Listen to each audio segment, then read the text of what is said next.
ጆሮ ካለን የኢትዮጵያ ቤተክርስቲያን ተሰብስባ ከልጆቿ ጋር ማሰብ ያለበት ጊዜ አሁን ነው። ቤተክርስቲያን ጨርሶ ሸክሙ ሳይከብዳት ልጆቿ ታርደው ሳያልቁ ውስጣዊ መፍትሄ ያስፈልገናል። የቤተክርስቲያን መፍትሄ በልቤ ውስጥ እየወጣ እየወረደ እኔ ግን ያልተለወጥኩ ሰው በመሆኔ ደግሞ ደንግጬ ተዋለሁ። ክርስቲያን አሁን እየታረደ እያየን ነው። እኔ እውነቴን ነው። የኢትዮጵያ ኦርቶዶክስ ተዋሕዶ ቤተክርስቲያን ብቸኛ መፍትሄዋ ጳጳስ የለ፣ መነኩሴ የለ፣ ቄስ የለ፣ ሕዝብ የለ፣ ተሰፍሮ ተቆጥሮ ጥፋታችን ቅርብ ሆኖ ነው የሚታየኝ። በቃ እንደው ስንጠፋ በደንብ ነው የሚታየኝ። ቅድስት ቤተክርስቲያን ይህንን ዘመን እንዴት መሻገር እንዳለባት መፍትሄ ሞልቶን ነበር። የሚሰማ ግን የለም። ዛሬ በዚህ ዘመን ሁሉም ክርስቲያን ጨንቆት በየሚዲያው የየግሉን መፍትሄ የሚንጫጫበት ጊዜ ነው። እስቲ ወንድሞቻችን መፍትሄ አለን የምትሉ መምህራን እስቲ ተሰብስቦና መፍትሄ አንጡ። ማን ብሎናል? እስቲ የምትለፈልፉት መምህራን ሁሉ በዚህ በየሚዲያው እየወጣችሁ ከመለፍለፍ ለቤተ ክርስቲያናችን አንድነት ቤተ ክርስቲያናችን ይህን ክፉ ጊዜ እንድትሻገር ንስቲ ልጆቻችን ምን ትላላችሁ ቢባል ቤተ ክርስቲያን ራሷ መድኃኒት አለ። ክርስቶስ በውስጧ በጉያዋ ያስቀመጠላት የመድኃኒት እናት ናት። ቤተ ክርስቲያን መድኃኒት የያዘችውን ቤተ ክርስቲያን ነው የምናሳምማል። መንገድ የሚያሳይ ሳይጠፋ፣ ትርጓሜ ሳይታጠፍ፣ መጻሕፍት ሳይዘጉ፣ የቅዱሳን አባቶቻችን ትምህርት መቋረጥ ሳያገኘው ይህንን ጊዜ ወደ መፍትሄ መምጣት። ክርስቲያን ሙቶ ሳያልቅ እንታረቅ። ፍቅር ለሚወዱት ሰው መሆን ነው እንጂ የሚወዱትን ሰው ሁንልኝ ማለት አይደለም። ፍቅር የሚወደውን ሰው ተወዳጁን እንዲመስል ያደርገዋል። የኦርቶዶክሳዊ ፍቅር መለኪያው በጌታ መዋደድ። የሰውን ተጨማሪ ነገሩን ሳይፈልጉ የወደዱት ፍቅር እስከ ሰማይ ይደርሳል። ክርስቶስን አልባ የመሰረቱት ፍቅር ግን ዓይን እስከሚደርስበት ማዶ ድረስም አይደርስም። በገንዘብ የተዋደዱ ነበሩ፣ በስጋ የተዋደዱ ነበሩ፣ በስልጣን የተዋደዱ ነበሩ፣ የትም አላደረሰም። አንድ ሰው ሰውን የሚወደው በክርስቶስ ከሆነ ያ የሚወደደው ሰው ምንም ይሁን የእሱ ፍቅር አይለወጥም። ፍቅራችን ለምን ቶሎ ቶሎ ያድፋል ብትሉኝ መልሱ የኃጢአት ከባድ ምንድን ነው ከተባለ ተስፋ መቁረጥ። የኢትዮጵያ ቤተ ክህነት ሆይ፣ የኢትዮጵያ ምዕመናን ሆይ፣ የኢትዮጵያ ካህናት ሆይ፣ የኢትዮጵያ መነኮሳት ሆይ፣ የኢትዮጵያ ክርስቲያኖች ሆይ እናንተን ቢያረገኝ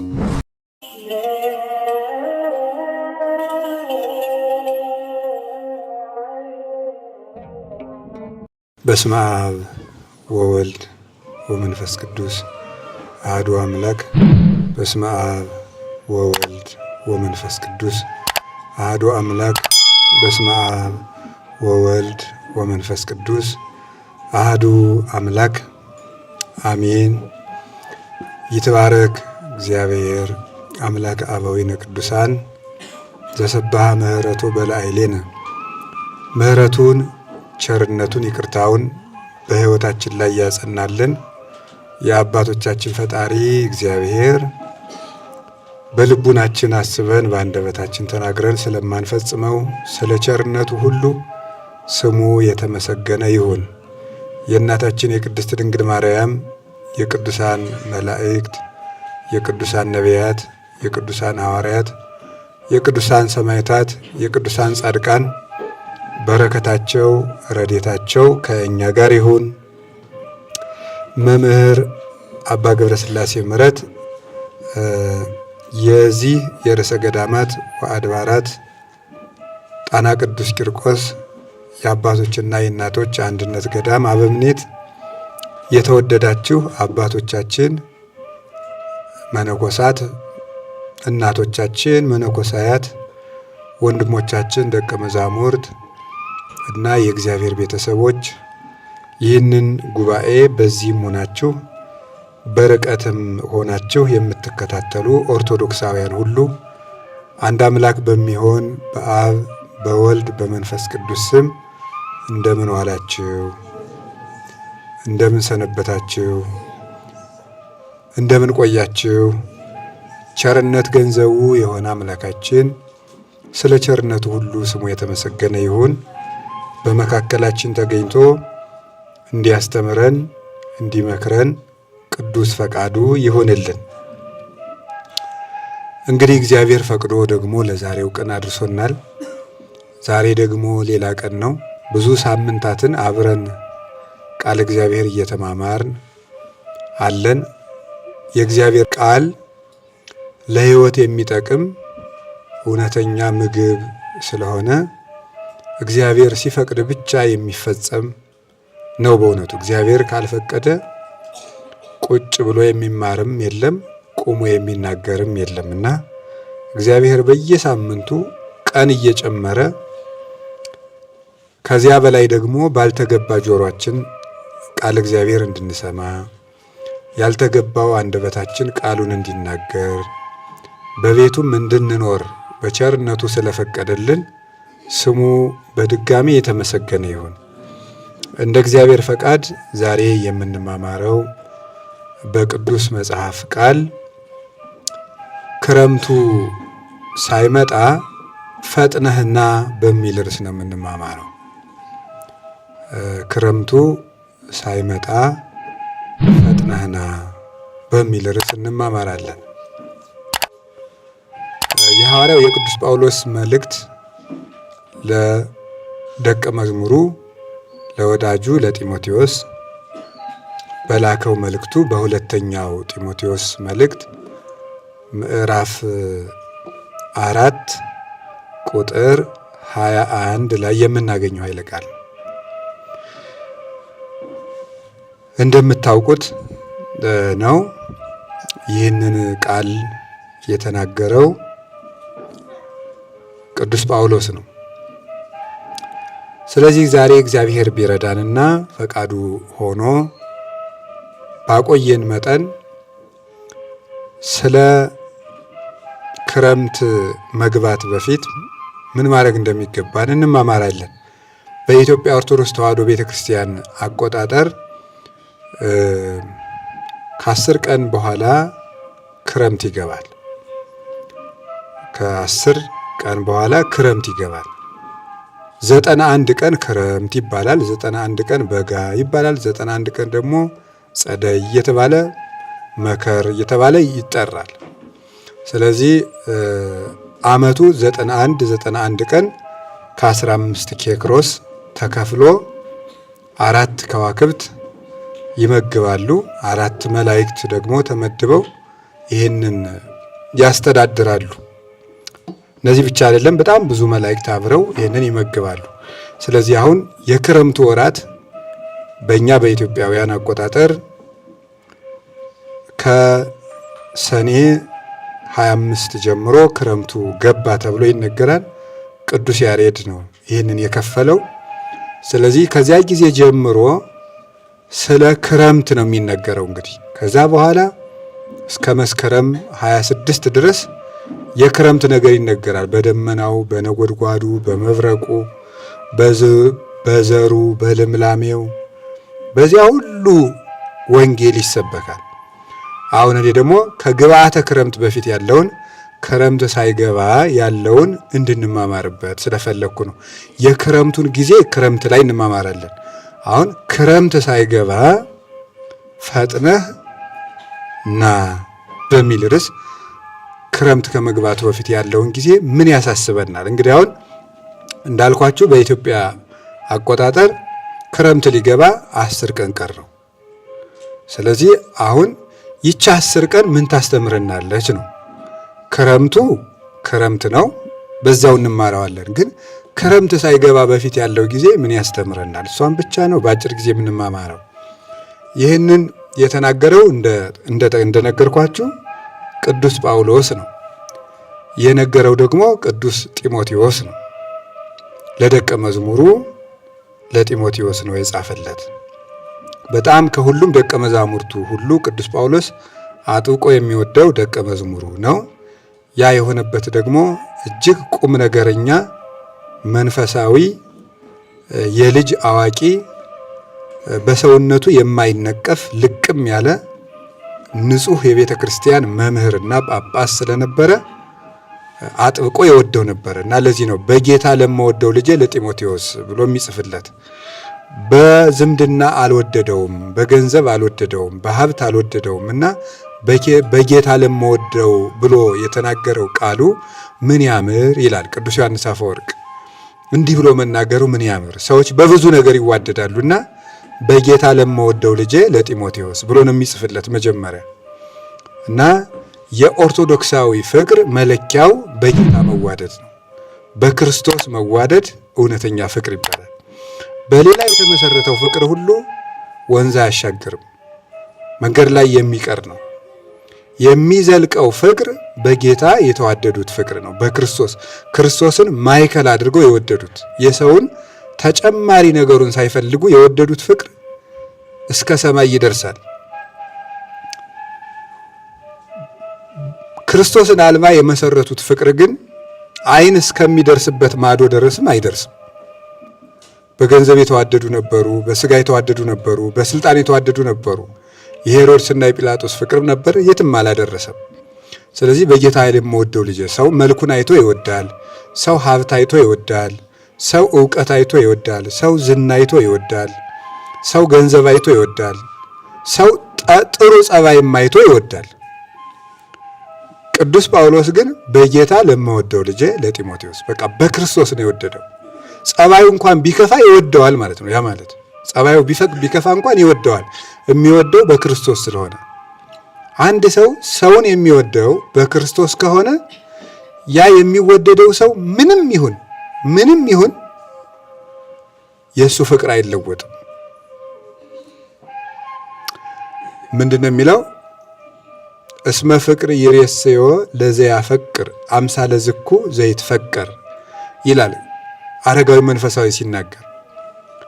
እስመ ፍቅር ይሬስዮ ለዘያፈቅር አምሳለ ዝኩ ዘይትፈቀር።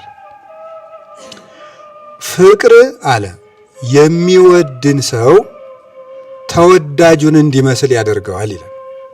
ፍቅር የሚወደውን ሰው ተወዳጁን እንዲመስል ያደርገዋል።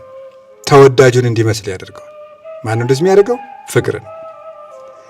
ምን ማለት ነው ይሄ? ሁለት ነው። ፍቅር የሚወድን ሰው ተወዳጁን እንዲመስል ያደርገዋል። 1 2 3 ነገር ልንገራችሁ። ለምሳሌ እግዚአብሔር ይህንን ዓለም ይወደዋል። ዮሐንስ ወንጌል ምዕራፍ 3 ላይ እንደተጻፈልን እስመ አፍቀሮ እግዚአብሔር ለዓለም፣ እግዚአብሔር ይህንን ዓለም ይወደዋል። እግዚአብሔር ይህንን ዓለም ወዶ ምን አደረገለት ቢባል እግዚአብሔር ይህንን ዓለም መስሎ መጣ፣ ስጋ ለብሶ መጣ። ስለዚህ ፍቅር የሚወደውን ሰው ተፈቃሪውን እንዲመስል ያስገድደዋል። እግዚአብሔር ሰውን ስለወደደ ፍቅር ሰውን እንዲመስል አደረገችው። ወነስአ አርአያ ገብር፣ የባሪያን መልክ ይዞ መጣ እንዳለ ቅዱስ ጳውሎስ ጌታ ባሪያውን ስለወደደ ባሪያውን እንዲመስል አደረገው ማለት ነው። በባሪያ መልክ እየተራበ፣ በባሪያ መልክ እየተጠማ፣ በባሪያ ቁመት፣ በባሪያ ደረት፣ በባሪያ ውስንነት ተወስኖ በባሪያዎቹ ዕውቀት፣ በባሪያዎቹ ዓለም መጣ። ስለዚህ ቅዱስ ኤፍሬም ሲናገር አንሶ ሰው ውስተ ዓለም እስመ መሐሪ ውእቱ ወመፍቀሬ ሰብ፣ እሱ በዚህ ዓለም ተመላለሰ፣ ምክንያቱም ሰውን የሚወድ ርኅሩህ ነውና። ሰውን መውደዱ ሰውን እንዲመስል አድርጎታል። እያፍር ብሂለ አኀዌየ፣ ወንድሞቼ ማለትን አያፍርም። እስመ ደቂቅ ተሳተፍዎ በሥጋ ወደም፣ ምዕመናን ሰዎች በሥጋና በደም መስለውታልና እሱ ሰዎችን ወንድሞቼ ማለትን አያፍርም። የለበሰውን ሥጋ ከመላእክት ይዞት አልመጣምና እሱ የሰውን ነገድ የሰውን ባህሪ ሁሉ ወንድሜ ለማለት አያፍርም። ስለዚህ ዮሐንስ ወንጌል ይሄን ያለው ቅዱስ ጳውሎስ ዕብራውያን ምዕራፍ 2 ላይ ነው። ቁጥር 14 እስከ 17 ታገኙታላችሁ። እሱ ሰዎችን ወንድሞቼ ይላል። ዮሐንስ ወንጌል ምዕራፍ 16 ላይ ስታነቡ ወንድሞቼ ብሎ ይጠራቸዋል ደቀ መዛሙርቱ። ከዚያ ቀድሞ ማቴዎስ ወንጌል ምዕራፍ 2 ላይ አንድ ሰው ጌታ በሚያስተምርበት ሰዓት ደጅ ላይ ቆሞ እናትህና ወንድሞችህ ይጠሩሃል ብሎ መልእክት ይዞ መጣ። ይሁዳ ነው ይባላሉ። ማን ነው እንደዚህ ያለ ብለው ይጠይቁና የቤተክርስቲያን ሊቃውንት ጉባኤ የሚያስፈታ ይሁዳ ነው እንጂ ማን ይሆናል ይላሉ። ምክንያቱም ሰው ቃለ እግዚአብሔር ከሚማርበት አይጠራም፣ ነውር ነው ፈጽሞ፣ ከነፍስ ማዕድ ማቋረጥ ስለሆነ የይሁዳ ጠባይ ነው ይባላል። ይሁዳ በር ላይ ቆሞ እናትህና ወንድሞችህ ይፈልጉሃል ብሎ ተናገረ። ጌታ ምን ብሎ መለሰ? መኑ የኢቲ እሜ እናቴ ማን ናት?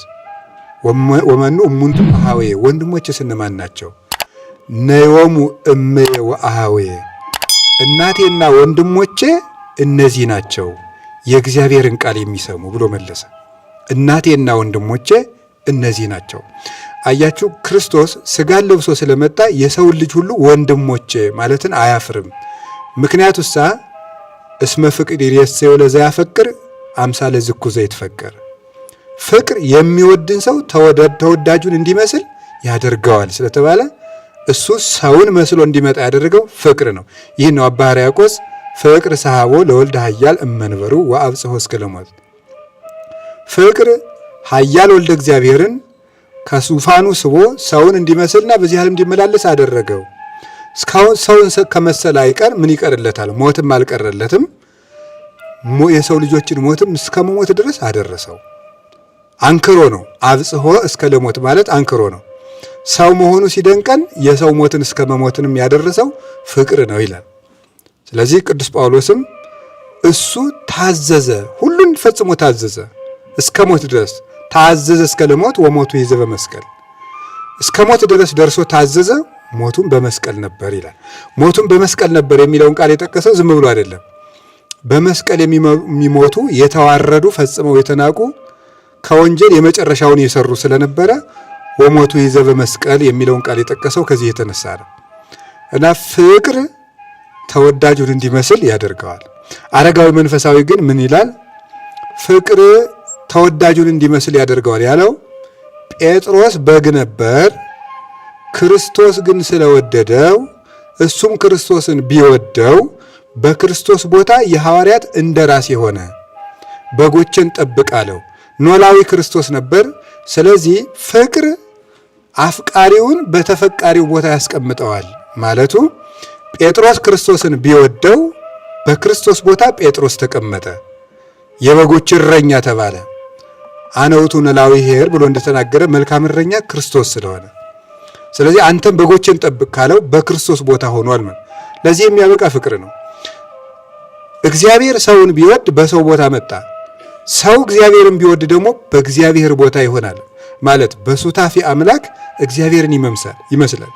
እንደ እግዚአብሔር ይሰወራል፣ እንደ እግዚአብሔር ሁሉን ያውቃል፣ እንደ እግዚአብሔር ይረቃል፣ እንደ እግዚአብሔር ከሰማይ በታች ያለውን ሁሉ ይገዛል፣ እንደ እግዚአብሔር ብሩህ ይሆናል፣ እንደ እግዚአብሔር የዘላለም ሕይወት ይኖረዋል፣ እንደ እግዚአብሔር በመዓዛ መለኮት የጣፈጠ ይሆናል። ይህ የፍቅር ጉልበቷ ነው። ቅዱስ ጳውሎስ በጣም ሰዎችን የሚወድ ስለነበረ ፍቅር የሚወድን ሰው የሚወደውን እንዲመስል ያደርጋል እንዳለው በጣም ክርስቲያኖችን የሚወድ ስለነበረ ስለ ወንጌል ሁሉን እሆናለሁ፣ ለታመሙት እንደታመመ ሰው ሆንኩላቸው፣ ለአይሁዳውያን እንዳይሁድ ሆንኩላቸው፣ እምነት ለሌላቸውም እምነት እንደሌለው ሆንኩላቸው ብሎ ይነገራል። ስለወደዳቸው ለሚወዳቸው ምዕመናን ሁሉን ነበር የሆነላቸው። ሁሉን ፍቅር ለሚወዱት ሰው መሆን ነው እንጂ የሚወዱትን ሰው ሁንልኝ ማለት አይደለም። እንደሱ ነው ፍቅር ሲገባ ወደ ውስጥ ዛፉ የፍቅር ዛፍ ስሯን የተከለችበት ሰው ለሚወደው ሰው በመሆን ይደሰታል። ለዚህ ነው ቅዱስ ጳውሎስ ፍቅር ብቻዬን ይድላኝ አይልም ያለ። ለዚህ ነው ለራሱ ከቶ አያስብም። ሰውን የሚወድ ሰው ለሚወደው ሰው እንጂ ለራሱ አያስብም። ፍቅር የሌለው ሰው ደግሞ ሰውን እንደ ዕቃ ይቆጥሯል። ክርስቲያን ሰውን እንደ ዕቃ የሚቆጥር አይደለም። እንደ ዕቃ መቁጠር ማለት ዕቃን መጠቀሚያችን እናደርገዋለን። ማይረባ ሲሆን እንጥለዋለን። እኔ አንዳንድ የከተማ አህዮች ያሳዝኑኛል በእውነት። የገጠር አህዮች እንኳን ተመስገን ነው። እንደው ቢጫንም ተንከባክቦ ነው ገጠር ሰው አህያውን ከብቱን የሚሸኝ።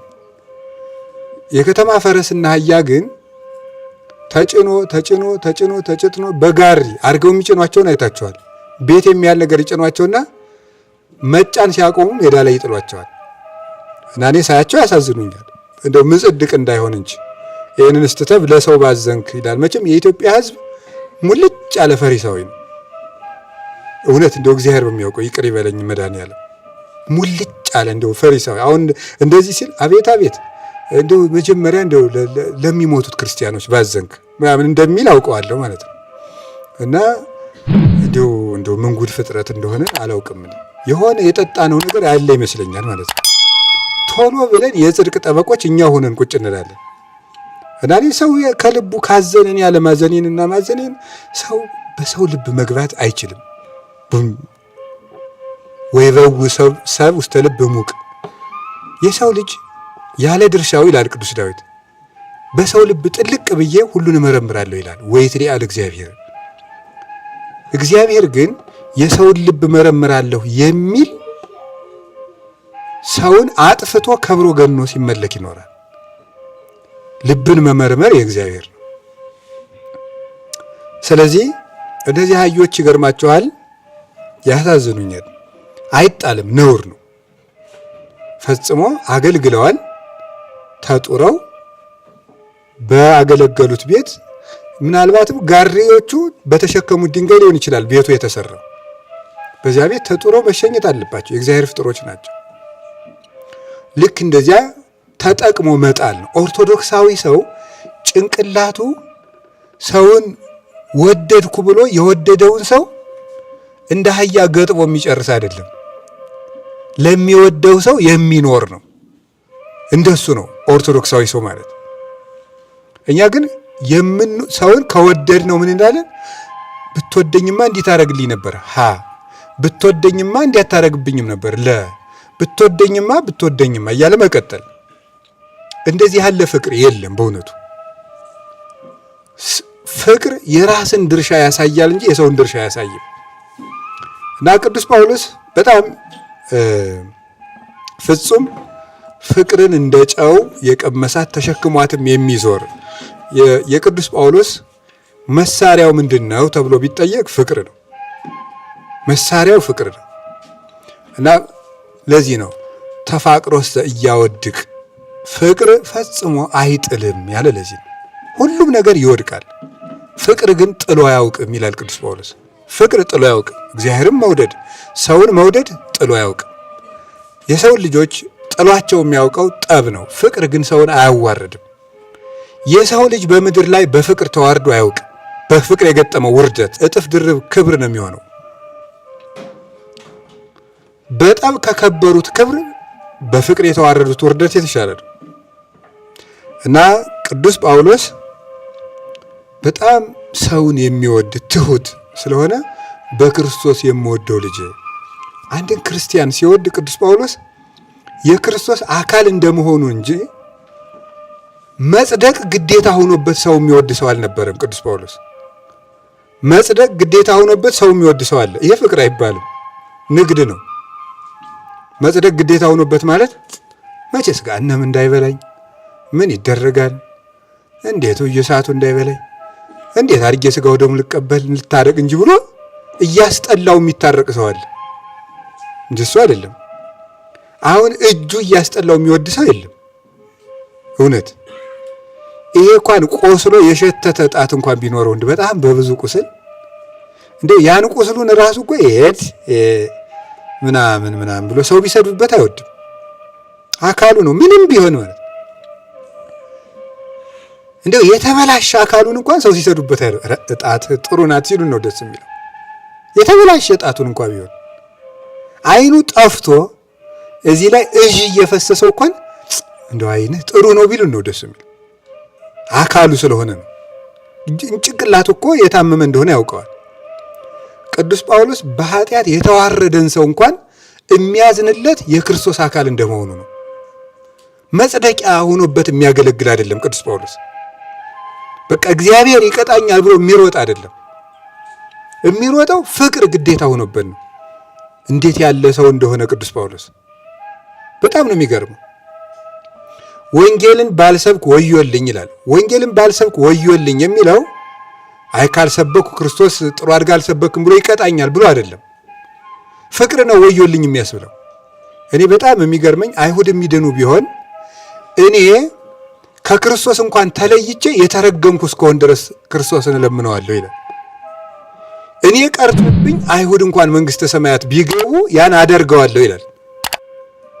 ምክንያቱም ፍቅር ራስን አያሳስብምና እንደዛ ነው የሚያደርገው ቅዱስ ጳውሎስ። እና በክርስቶስ የምወደው ልጄ ያለው ጢሞቴዎስን ለዚህ ነው። ፍቅራችን ለምን ቶሎ ቶሎ ያድፋል ብትሉኝ መልሱ በክርስቶስ ስለማንዋደድ ነው። በክርስቶስ የሚዋደዱት ፍቅር ምንም አይጥለውም። ሁልጊዜ ያፈራል፣ ጠብ አይጥለውም። ማይ ብዙ እይክል አጥፎታ ለፍቅር ወአፍላግኒ እያንቀለቅልዋ ወአፍላጋትን እያንቀለቅልዋ መኃልየ ምዕራፍ 8 ቁጥር 7 ላይ የወንዞች ብዛት የፈሳሾች ብዛት ፍቅርን አያናውጻትም። የወንዝ ማይበል የተባለ የሰው ልጆች ኃጢአት የሐሳብ ብዛት ነው፣ ግፍ፣ ይሄ ሁሉ ነው፣ አይናወጽም። እና አንዳንድ ጊዜ እንደው በሰው የማይቀየም ልብ እንዴት ሊኖረኝ ይችላል ብለን ብንጠይቅ መልሱ ሰዎችን በክርስቶስ መውደድ ነው። እንደዛ ከሆነ ሁልጊዜም ቢሆን አንቀየም። በክርስቶስ መውደድ ማለት የክርስቶስ አካል አድርጎ ማየት ነው። ዝም ብሎ እንደ ጎረቤት፣ እንደ ሰው፣ እንደ ጓደኛ እንደሆነ በምድር ላይ እንደሚመላለስ ፍጡር ከቆጠር ነው ሲያበሽቀን ይበሽቀናል። የክርስቶስ አካል አድርገን ከቆጠር ነው ግን እናዝንለታለን። የከፋ እንኳን ሆኖ ብናየው እናዝንለታለን፣ ቢጠም እንኳን። ስለዚህ ቅዱስ ጳውሎስ ለዛን እንደዛ የሚለው እንደምታውቁት ደጋግሜ ይህን ምሳሌ እጠቀመዋለሁ ሁልጊዜም።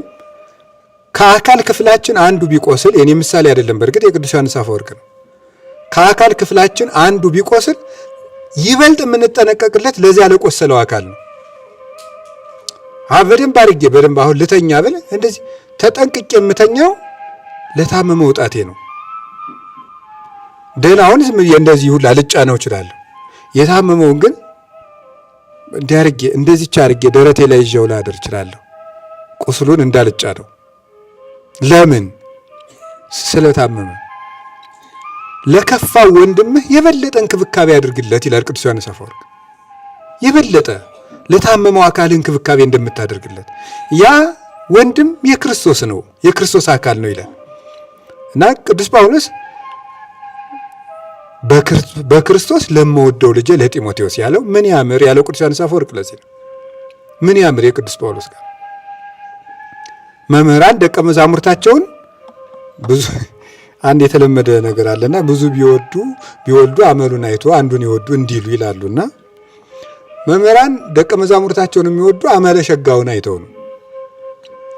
ቅዱስ ጳውሎስ ግን እንደዛ የሚያደርግ አይደለም። በክርስቶስ ሁሉን ይወዳል። ቀንና ሌሊት አለ በቀንና በሌሊት በእንባዬ እያሰብኩህ ደስ ይለኛል ይላል ቅዱስ ጳውሎስ። እንዲህ አድርጎ የሚወደው ደቀ መዝሙሩ ነበር። የምርም ደግሞ ቁም ነገረኛ ነበር። ከተጋድለው ብዛት የተነሳ ያለ ዕድሜው ከፍተኛ የሆነ የልብ ጉዳት ያገኘውና የታመመ ሰው ነበር ጢሞቴዎስ። እና በዚያ ቁም ነገሩ የሚያውቀው ነው።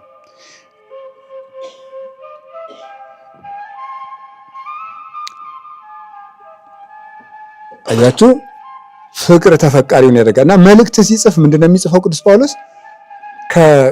የክርስቶስ ሐዋርያ ከሚሆን ከጳውሎስ ከልጅም ጢሞቴዎስ አብሮት ሳይጽፍ የሚወደውን ደቀ መዝሙሩን ከራሱ ጋር ሐዋርያ አድርጎ አስተካክሎ ከልጄ ከጢሞቴዎስ ብሎ መልእክት ሲጽፍ ጢሞቴዎስንም አብሮ ባለቤት ያደርገዋል። ፍቅር የሚወድን ሰው ተወዳጁን እንዲሆን ያደርጋል ያልኳችሁ ለዚህ። በክብሩም በዚያው ክብር እንዲከብር ያደርገዋል። ለምሳሌ አሁን እናት አባት ልጃቸውን ስለሚወዱ ሕፃን ልጅ ስለሚወዱ በሕፃን አፍ እየተኮላተፉ ያወራሉ። ለሚወዱት ልጃቸው ትልቅ ሰዎች ልጁ ነው ያወራሉ። ይሄን ፍቅር ነው እንደዛ የሚያደርገው። ልጃቸውን መውደዳቸው ለዚያ ሕፃን ልጅ ሲባል በልጁ ቁመት ይራመዳሉ። እንደሱ ተጎንብሰው ሊሄዱለት ይችላሉ። እንደሱ ባልፈታ አንደበት ይናገሩታል፣ ይጫውቱታል። እንደሱ ይሆናሉ። የተሸነፉ መስለው አይታችሁ እንደሆነ የተሸነፉ መስለው ጋሻ ጨዋታ ያጫውቱታል። አንዳንድ ጊዜ ልጁ ደስ እንዲለው ልጁ እንዲረታ ይደረጋል። ተሸናፊነትን እንዳይለምድ ነው ልጁን እንደዛ እያደረጉ የሚያሳድጉት። አባትየው ሆን ብሎ ይሸነፍለታል እየተጫወተ። ይህ የፍቅር ሕግ ነው እና ቅዱስ ጳውሎስ ጢሞቴዎስን እንዲህ የሚለው ለዚህ ነበረ እና ሊያርፍ ጥቂት ሲቀረው የጻፈው መልእክት ነው ይሄ ሁለተኛ ጢሞቴዎስ የሚባለው። ሊያርፍ ሲል የጻፈለት ነው። ሮም ታስሮ ሳለ የጻፈለት ነው እና ምን አለው? ክረምቱ ሳይመጣ ፈጥነህ ልትመጣ ዘንድ ትጋ አለው። ለምንድን ነው እንደዛ ያለው የሚለውን ብቻ ነው አራርቼም ጨርስላችሁ። በቆሙ ስንወስደው ለምንድን ነው ክረምቱ ሳይመጣ እንድትመጣ ትጋ ያለው? ቅዱስ ጳውሎስ የሚያርፍበት ሰዓት ደርሷል። ይሄን ሲጽፍለት የሚያርፍበት ሰዓት ተቃርቦ ነው የሚጽፍለት። ልሄድ ነኝ፣ አክሊል ተዘጋጅቶልኛል፣ ሩጫዬን ጨርሻለሁ፣ ተጋድሎዬን ፈጽሜያለሁ፣ የሚቀረኝ የክብር አክሊል ብቻ ነው ብሎ ሞቱን እርግጡን ነግሮታል። ሞቱን እርግጡን ከነገረው በኋላ ቅዱስ ጳውሎስ ለምንድን ነው ቶሎና የሚለው? ሁሉንም ነገር በመልእክቱ ጽፎ ነግሮታል። ወደፊት እንዲህ አድርግ ብሎ መመሪያውን ነግሮታል። መመሪያውን እንዲህ አድርገህ ቤተክርስቲያንን ጠብቅ፣ እንዲበል ብሎ ከነገረ በኋላ ለሰዎች እንዲህ አድርግላቸው ብሎ መመሪያውን ከጨረሰ በኋላ ና ይለዋል። የሚመጣ ከሆነ ለምን ይጽፍለታል? ከጻፈለትስ ለምን ና ይለዋል? በጣም ይህን ልብ ብላችሁ ስሙ። በአንደኛ ጢሞቴዎስ በተናገረው ብቻ ሳይሆን ሁለተኛ ጢሞቴዎስ እስከ ሕይወትህ ፍጻሜ እንዲያደረክ ኑር ብሎ አኗኗሩን ጽፎለታል። ጽፎ ሲጨርስ ግን ና ያለው ለምንድን ነው? ክረምቱ ሳይገባስ ያለ ለምንድን ነው? ክረምቱ ሳይገባ ያለበት ምክንያት ለጊዜው ጢሞቴዎስ የሜዲትራኒያንን ባህር አቋርጦ ስለሚሄድ በዚያ ጊዜ ደግሞ የመርከብ ጉዞ ይቆማል። ክረምት ሲገባ የአውሮፓ ክረምት በጣም ጠንካራ ነው፣ በረዶ ያለበት ነው። ቅዱስ ጳውሎስ ደግሞ እዛ ውስጥ ነው ያለ። ጢሞቴዎስ በሚሄድበት ጊዜ መርከቦች ስለሚቆሙ እንዳይቸገር፣ እዛም ሄዶ ደግሞ እንዳያስቸግረው፣ ብርዱ በጣም ከባድ ስለሆነ ቅዱስ ጳውሎስ ፍጹም ተንከባካቢ መምህር ስለሆነ ለነፍሱ ብቻ ሳይሆን ለስጋውም ያስብለታል። ስለዚህ እዚያ ሄዶ በረዶ እንዲያስጨንቀው አልፈለገም። ቀድሞ አይቶት እንዲመለስ ነው የፈለገው። የአውሮፓ ክረምት በጣም እንኳን የሰው ጨርቅ ዛፍን ቅጠል የሚያስጥል ክረምት ነው ክረምታቸው። እዚያ ውስጥ እንደማይችለው ስለሚያው ክረምቱ ሳይገባ መተሄድ ብሎ በቁሙ ነገረው። ግን ና ያለው ለምንድን ነው? ቅዱስ ጳውሎስ ሁለት መሰረታዊ ነገርን ሲናገር ነው እዚህ ውስጥ። የመጀመሪያው በቁሙ ስንፈታው፣ ከዛ መንፈሳዊ ፍቹን አይተን እንጨርሳለን። የመጀመሪያው ና ቶሎ ያለበት ምክንያት ቅዱስ ጳውሎስ እንኳ ሰው ይናፍቀው ነበር፣ ማየት ይፈልግ ነበር። የሚወደውን ጢሞቴዎስን ማየት ፈልጎ ነው፣ ናፍቆት ነው እንደዛ ያደረገው። ያውም ሲናገር ምንድን ነበር? ሁሉም ትተውኛል፣ ዴማስም ይሄን ዓለም ወዶ ትቶኛል፣ እገሌም ትቶኛል፣ ሉቃስ ብቻ ነው እኔ ጋር ያለ እያለ ጽፎለታል። ብቻዬን ነኝ እያለ ይጽፍለታል። እና በምድር ላይ ለሰው አይገባውም እንጂ ትልቁ በሽታ ብቸኝነት ነው። ትልቁ መከራ ብቸኝነት ነው። የብቸኝነት ክፋት የሚገባን ሰው ያጣለት ነው። ሰው አብሮን እያለ ግን ትርጉሙ አይገባን። እንኳን እኔ ምን ያደርግልኛል፣ እኔ ብቻዬን መኖር እኮ የምችል ሰው ነኝ ይላል ሰው። ኧረ በፍጹም አይደለም። እንኳን እኛ ይቅርና እግዚአብሔር እንደምሰሶ በልቡ የቆመለት ጳውሎስም ሰው ይናፍቀው ነበር። ቅዱስ ጳውሎስ ራሱ እና ሰው አያስፈልገኝም አይባልም። ሰውም አይናቅም፣ ነውር ነው። ሰው አይናቅም። እገሌ ምን ይጠቅመኛል፣ በቃ አልደርስባት ትድረስብኝ፣ የራስህን ኑር አይባልም። በቃ የሰው ልጅ ብቻውን ይኖር ዘንድ መልካም አይደለም። ቃል የሚለው ቅዱስ መጽሐፍ እኮ ለትዳር ብቻ አይደለም፣ ብቸኝነት ለሰው የተፈቀደለት አይደለም። ስለዚህ ሰው ህብረታዊ ፍጡር ነው፣ አይሆንለትም። እንደ አባቶቻችን እኮ ኦሪት ዘፍጥረት ምዕራፍ 2 ቁጥር 18ን ሲተረጉሙ ሰው ብቻውን ይኖር ዘንድ መልካም አይደለም አኮ መፍትው ወልደ እጓለ እመሕያው ይንበር ባሕቲቶ አላ ንግበር ሎቱ ቢጸ ዘይረድኦ የሚረዳውን ረዳት እንፍጠርለት ያለውን ሲተረጉሙ ሔዋን አዳምን በምን ትረዳዋለችና ይሉና ብዙ የምትረዳው ነገር አለ። አንዱን ምን ይላሉ? ብቸኝነት ጽኑ ገድል ነውና ብቸኝነትን በማቅለል ትረዳዋለች ይላል። ብቸኝነት ጽኑ ገድል ነውና ይላል አንድምታችን። በጣም በጣም በጣም ከባድ ነው። የሰው መኖሩ ኮቴው ራሱ ይነፍቃል። አንዳንድ ጊዜ በሌላ ቀን ማስቻውቃለሁ አውሎ ንፋስ በቃ ኃይለኛ ዝናብና መብረቅ የቀላቀለ ዝናብ ባደረ ቀን ማለዳ ሰው መስማት ይናፍቃል። ደህና አደራችሁ ደህና ዋላችሁ ሲል የሰው ድምፁ ይናፍቃል። እና የገጠር ሰው ብሎ ፍቅሩን የሚረዳው ሲያጣ የሰው ያለ ያሰኝህ ነው። ሰው በጣም ትልቅ ውድ ስጦታ ነው። በአጠቃላይ ሰው ዓይን ይኑረው እግር ይኑረው አይኑረው ሰው መቼ እንደሚጠቅም አይታወቅም። እኔ ተመስገን በቃ ማንም አያስፈልገኛ እንዴው ወይ ጉድ!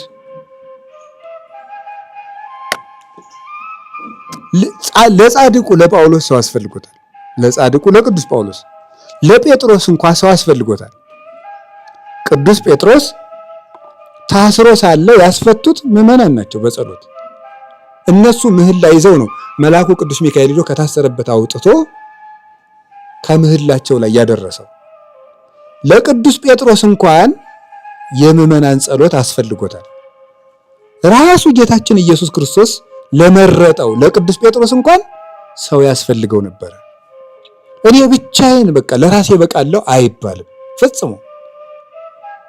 እገሌኔ አይረባኝም እሱ ሸክሙ ነው የሚብሰኝ አይባልም፣ በፍጹም አይባልም። ወገኖች በአፍ ጥሩ ይበሉበታል እንጂ አሉ ጦር አይናገሩበትም። ሰው ያስፈልጋል።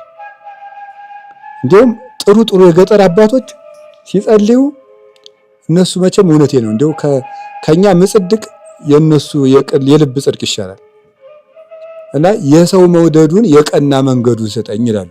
እውነታቸውን እኮ ነው። የሰው መውደድ የቀና መንገድ ስጠኝ። በጫካ ከሄዳ ወይ ይበላዋል፣ ጋር ይጠይቅጠዋል፣ ገደል ይገባል። የሰው መውደድ የቀና መንገድ ስጠኝ ይላል። ስለዚህ ሰውን እንደሚያስፈልገን ማመን መጠቀሚያ አናደርገውም እንጂ ያለ ሰው ግን መኖር አንችልም። ሰው ያስፈልገናል እና ለሰው ትልቅ ክብር እንዲኖረን ድነታችን ራሱ በኦርቶዶክስ ብቻችን የምንፈጽመው አይደለም፣ በህብረት የሚፈጸም ነው። ማርያም ግብፃዊት የተባለች እናት ከክፉ ኃጢአት ተመለሳ በበረሃ ውስጥ ስትጋደል ከመሬት 1 ክንድ ከፍ ብላ እስከ መጸለይ ደርሳ ግን እግዚአብሔር ለዚያ ማዕረግ በቅታ እንኳን ያለ ቅዱስ ዞሲማስ እንድትጸድቅ አላደረጋትም። ቅዱስ ዞሲማስ ሄዶ ስጋው ደሙን አቀብሏታል። አሁን እሷ ሰው አያስፈልገኝም ማለት ትችላለች? በፍጹም። ጌታን ላዩት ራሱ ሰው ያስፈልጋቸዋል። ክርስቶስን ላዩት እንኳን ሰው ያስፈልጋቸዋል። ይሄው እንዳልኳችሁ እኮ ነው። ቅዱስ ጳውሎስን ራሱ የጠራው መምህር ሳይሆን ራሱ ክርስቶስ ነው። የሐዋርያት ሥራ ምዕራፍ 9 ላይ በደማስቆ መንገድ ላይ ሲሄድ ጌታ ነው ለምን ታሳድደኛለህ? ማን አንተ? እኔ ናዝሬቱ ኢየሱስ ክርስቶስ ነኝ። አሁን ጌታን አየው፣ ጌታን ሰማው። ከዛ በኋላ ምንድን ያደረገ? ምን ላድርግ ጌታ ሆይ ሲለው ሂድ ሐናንያ የሚባል ነብይ አለ፣ እሱ ስላንተ ይጸልይልሃል፣ የምታደርገውንም ይነግርሃል። ጌታን አግኝቼዋለሁና ሰው አያስፈልገኝም ቢባል እንኳን ጳውሎስ እንኳን ይል ነበር። ቅዱስ ጳውሎስ እንኳን እሱ እንኳን ወደ ሰው ነው የተላከው። ለመንግስተ ሰማያት እንኳን ያለ ሰው መዳን አንችልም። እውነት ለመናገር ከክርስቶስ የሚያደርሰን ሰው ያስፈልገናል። ያለ ሰው የሚሆን ነገር አይደለም። ክርስቶስ ይህንን ዓለም ለማዳን ወደዚህ ዓለም መጣ። ግን ዓለምን ወደ ራሱ የጠራው ግን በሰው ነው። ሐዋርያት ሰዎች ናቸውና። ስለዚህ ድነታችንም በሰው ህብረት የሚፈጸም ነው። የሚያጠምቀን ያስፈልገናል፣ የሚያስተምረን ያስፈልገን። ማመን ከመስማትም ባልሰሙትስ እንዴት ያምናሉ ይላል ቅዱስ ጳውሎስ። አሚንሰ እምሰሚ ውእቱ። ማመን ከመስማት ነው፣ ያልሰሙትንስ እንዴት ያምኑታል ይላል። ስለዚህ የሚያስተምረን ያስፈልገን። ባንማር አንጠመቅም፣ ባንጠመቅ አንቆርብም፣ ባንቆርብ አንጸድቅም።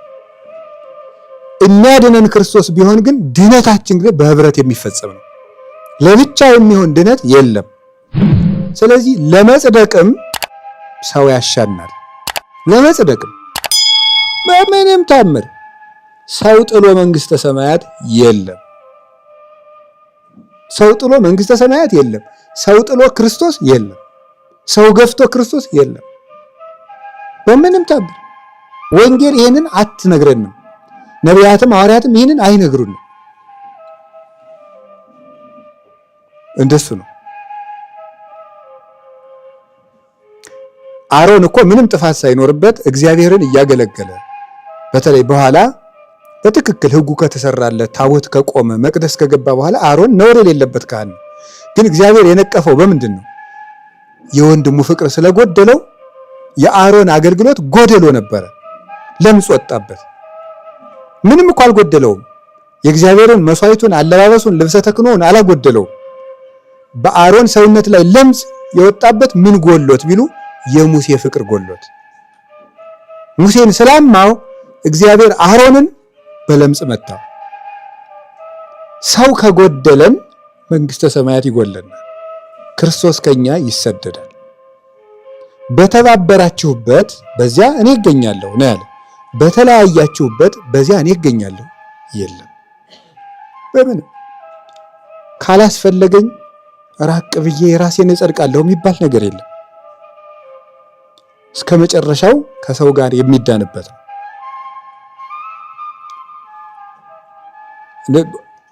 ኖህን እንደምታውቁት ወደ መርከብ ሲገባ ምንና ምን ነው ይዞ የገባው? ልጆቹንና እንስሳትን። እነዚያ ኖህ መርከብ ውስጥ የገቡት እንስሳት ምኖች ናቸው? ወደ ቤተ ክርስቲያን ስትገቡ ነው አመሉ እንስሳ የሆነን ሰው እንኳን ሳይቀር ማምጣት አለባችሁ። ሰብስብ ያለው ለዛ እኮ ነው። ወደ ቤተ ክርስቲያን አመሉ እንስሳ የሆነ ሰው፣ አውሬ የሆነ ሰው ማምጣት አለብን። ወይም ደግሞ ምን ማለት ነው? ክርስቶስ እንደዚህ አይነት ሰዎችንም ቢሆን ችሎ ይኖራል በመቅደስ ውስጥ። እንደ አራዊት እንደ እንስሳ ይሆን እነዚህ አብረው ይኖራሉ።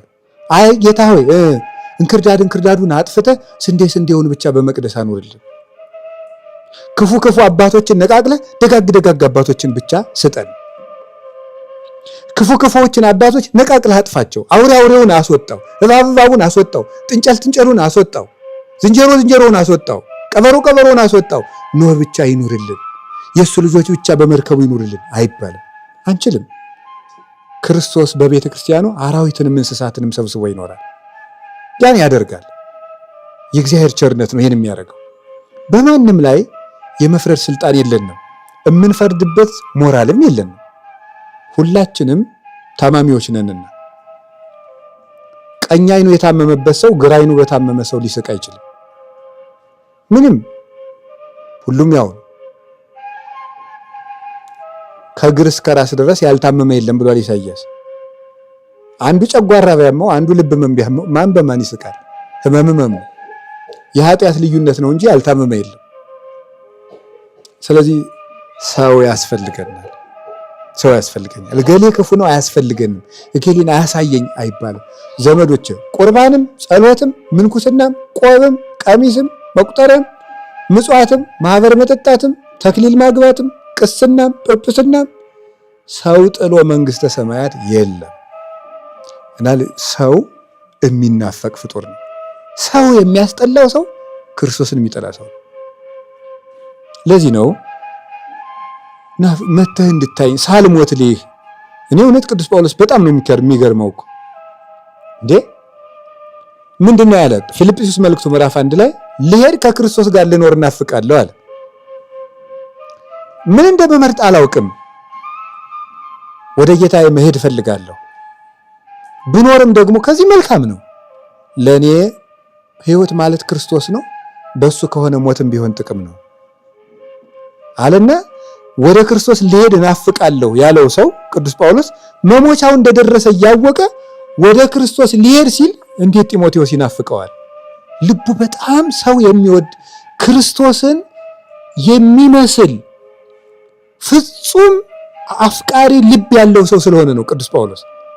እንዴት ወደ ክርስቶስ እየሄደ ሰው ይናፍቀዋል?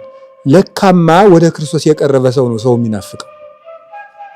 ሰው የሚያስጠላ ሰው ደግሞ አጋንንት የቀረቡት ሰው ነው። ለካ ሰው ወደ እግዚአብሔር ሲቀርብ ሰው ይናፍቀዋል። ቅዱስ ጳውሎስ ወደ እግዚአብሔር በቀረበ ቁጥር ሰው ይወድ ነበር። እግዚአብሔር የቀረበው ሰው ይወዳል። እግዚአብሔርን በዚያ መልክ ያየዋል። እና ልጄ ጢሞቴዎስ ሳልሞትልህና እባክህን አለ። ሁለተኛ እግዚአብሔር በዚህ ዓለም ላይ ይሄንን ዓለም እንድንጠቀምበት አድርጓል። መመጻደቅ አያስፈልግም። ከዚህ ዓለም የምፈልገው ነገር የለም አይባልም። አሁን ይሄንንም ደግሞ የሚያስተምር ነው። የበቃ ሰው እንኳን ቢሆን ይህ ዓለም ከንቱ ነው ማለት ምናምን አይችልም። ቅዱስ ጳውሎስ እንኳን በርኖስ አስፈልጎታል። ስትመጣ ብርድ ስለሆነ በርኖሱን ይዘህልኝ አለው። ስለሚበርደው እሱም ደግሞ እነዚህ ዓለም ይህን ዓለም አልፈልግም። አንድ ሰው ሄዶ ገዳም እንደገባ የምታውቁት ገዳም እንደገባ አባቶች ሌት ተነስተው ወደ ስራ ሲሄዱ እሱ ገብቶ እንዴ እናንተ ይሄን ያህል ስጋውያን ናችሁ እንዴት እንዴ እርሻ ቁፋሮ ይሄንን ያዛችሁት? ይሄማ ባለ ትዳሮች ሲሰሩት የለ ደግሞ ለጸሎት ነው እንጂ ለመነኩሴ ደግሞ እርሻ አለ። ይቅር ይበሉን አባታችን። እሺ በሉ አባታችን ቤት አንጥፉላቸው፣ መጽሐፍ ስጧቸው። መጽሐፍ ሰጧቸው። ምን አደረጉ? ከዚያ በኋላ አይ እንግዲህ ምሳ ሲደርስ የመቁነስ ሰዓት ሲደርስ እንዳትደውሉ ዝም ብላችሁ በምስጢር ተሰብስባችሁ ተቆነኑ ተባለ። በምስጢር ተሰበሰበና ሁሉም ተቆነነ። አባ መጽሐፋቸውን ሲመለከቱ ብለው መቼም ማታ እንኳን ምግብ ያመጣሉ ብለው ቢጠብቁ ወፍ የለም ብሏል የከተማ ሰው። ወፍ የለም፣ ምንም ነገር የለም። እንዴ ወደ ማታ አካባቢ ተደሩ ነው አሁ ወንድሞች ምግብ ቀመሱን? ተደሩ። አዎ ቀመሱ። በሀገራችሁ እንዴ እንግዳ አትቀበሉም እንዴ? እንግዳ ሁኜ ብመጣ አልተቀበላችሁኝም ብሎ ይፈርድብናል አትሉ ማለት። አይ አባታችን እሰው መንፈሳዊ ነዎት አይሹትም ብለን ነው አያስፈልገውትም ብለን ነው እንጂ እንዲህ የሚበሉ መሆኑን አላወቅንም ነበር ብለው አበሏቸው። አባቶች አላወቅኩም አላበጀውም ይቅር ብሉኝ ብለው አድዋማቸውን ነጥቀው ማለዳን እሳቸው ቀድሞ ተሰለፉ ይባላል። ስለዚህ ምንድነው ይህ ዓለም ከንቱ ነው ምናምን እንደምን ጽድቅ አያስፈልግም። ሰርተ ብላ ጌታ ይዋ ነው ዓለም ከንቱ ነው ምናምን ቃዋን ነው እግዚአብሔር ነው ምናምን እያሉ መመጻደቅ አያስፈልግም። ቅዱስ ጳውሎስ ምን እንዳለ ስሙት። የተጠመቃችሁ ሁሉ ማንን ለብሳችሁታል ነው የሚለው። ክርስቶስን ለብሶ ግን ጢሞቴዎስን ምን አምጣልኝ ነው የሚለው። በርኖሱን አምጣልኝ፣ ካባውን እባክህ ይዘልኝና በርዶኛል፣ ብርድ እየመጣ ነው፣ ለክረምት የሚሆነኝ ካባ ዘና ይለዋል። ይሄን ምን ይመስላችኋል? እግዚአብሔር ተመልከቱ። እኔ አለ ጌታችን ኢየሱስ ክርስቶስ ሐሙስ ማታ ሲጸልይ ምን አለ? ያው በእኛ ተገብቶ ጸሎት አቅርቧል። ሲጸልይ ምን አለ?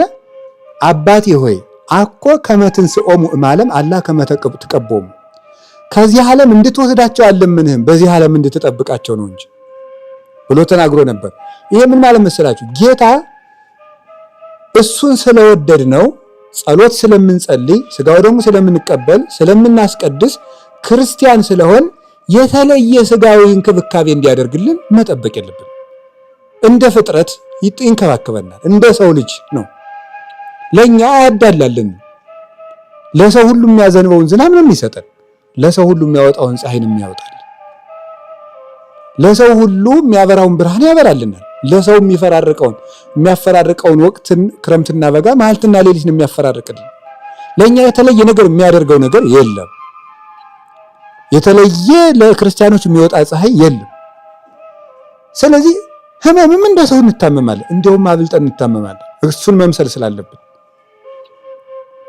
አንዳንድ ጊዜ ጸሎታችንን እየጸለይን እንዲህ እያደረግን በቃ ስንል ወዲያው ጸሎት እንደጸለይን ሁሉ ነገር እግዚአብሔር አቤት እንደዚህ ቸግሮኝ፣ እሺ በል ልጄ ሳምንት ሞላለሁ።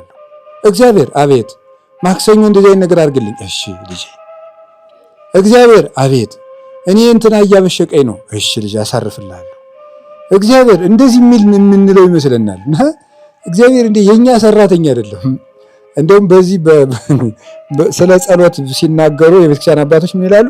እግዚአብሔር ባለዕዳህ አይደለም አባትህ ነው እንጂ ይላሉ። ባለዕዳህ አይደለም ማለት እንክፈለኝ የምትለው አይደለም። ጸሎት ንግድህ አይደለም፣ ከክርስቶስ ጋር የምትኖርበት ህይወት ነው። ስለዚህ በጸለይከው ልክ ቶሎ እንዲሰፍርልህ ለምን ትፈልጋለህ? ይሄ ምንደኛነት ነው። እግዚአብሔርም ባይሰጥህም ልትወደው ነው የወጣኸው። ጤና ቢሰጥህ ልትወደው ሳይሆን ቢያምህም ልትወደው፣ ስትመሰገን ልትወደው ሳይሆን ስትዋረድም ልትወደው ነው የወጣኸው። የነገረን ይሄን ነው።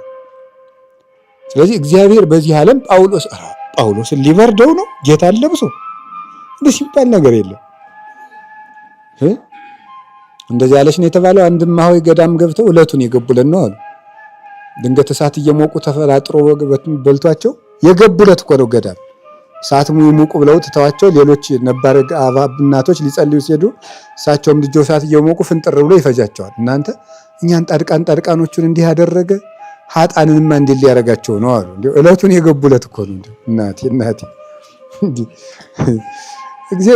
እና እንደዚህ እኮ ነው። በቃ እኛን እንኳን ጻድቃኑን ፈጀናል እና እንደው በቃ እግዚአብሔር እንዳይነካን እኛ ስለጸለይን በቃ ስላስቀድስ ሰሞኑን አስቀድሻለሁ እንዴው ምንም አይደርስብኝም። ኧረ የለም እንዴው ምንም አይደርስብኝም። እንግዲህ ጳውሎስን ባይበርደው እናቴ ጌታን ለብሶ ቅዱስ ጳውሎስ እንኳን እየበረደው።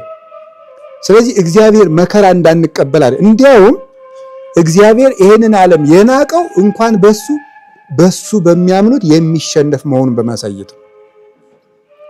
ይሄ ዓለም ቀላል መሆኑ በምን ይታያል ሲባል እንኳን እግዚአብሔር በእግዚአብሔር ያመኑ ስለሚያሸንፉት አሸንፈውም ስላሳዩ ቅዱሳን አባቶቻችን ያንን ደግሞ ያደረጉት በእኛው ስጋ ነው። ኤልያስ ዘከማነሰብ ወዘከመነ ሐምም ይሐምም።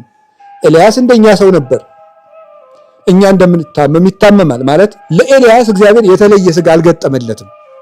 እኛ እንደምንታመም ይታመማል፣ እንደምንደክም ይደክማል። ጸለየ ከመ ይዝንም ዝናብ እንዳይዘንም ጸለየ፣ አልዘነምም። ወካዕበ ጸለየ ከመ ይዝንም ዳግመኛም እንዲዘንም ጸለየ፣ ዘነመ። ግን እንደኛ ሰው ነበር።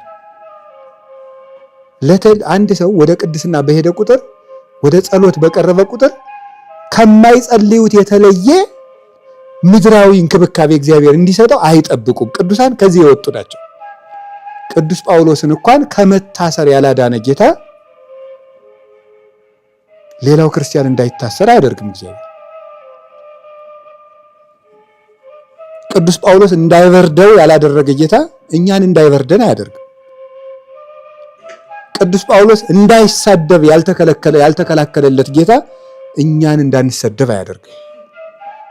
እንዳይደበደብ ቅዱስ ጳውሎስን ያላስጣለ ጌታ እኛን አትደብደቡ አይልም። በመንገዶቹ የሚጠቅመን ከሆነ ነው ደስ የሚለው። ነገር ግን እግዚአብሔር የማይጠቅመንን መከራ ወደኛ አይልክብንም። እግዚአብሔር በመከራ ጉዳይ ላይ አስተምህሮ ይሄ ነው። ስለ እግዚአብሔር የሚነገረው ባይገባንም እንኳን ባንረዳውም እንኳን ለጊዜው ቢመረንም እንኳን እግዚአብሔር ግን የማይጠቅመንን መከራ ወደኛ አይልክም።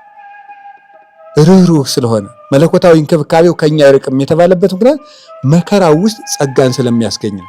ክፉ ነገርን ወደ በጎ ዕድል ስለሚለውጥልን ይህ እግዚአብሔር አሰራር ነው። እግዚአብሔር በአውሎና በእሳት መካከል መንገድ አለው የተባለም ለዚህ ነው። እና ልጄ መተኸኝ ያለው ለዚህ ነው።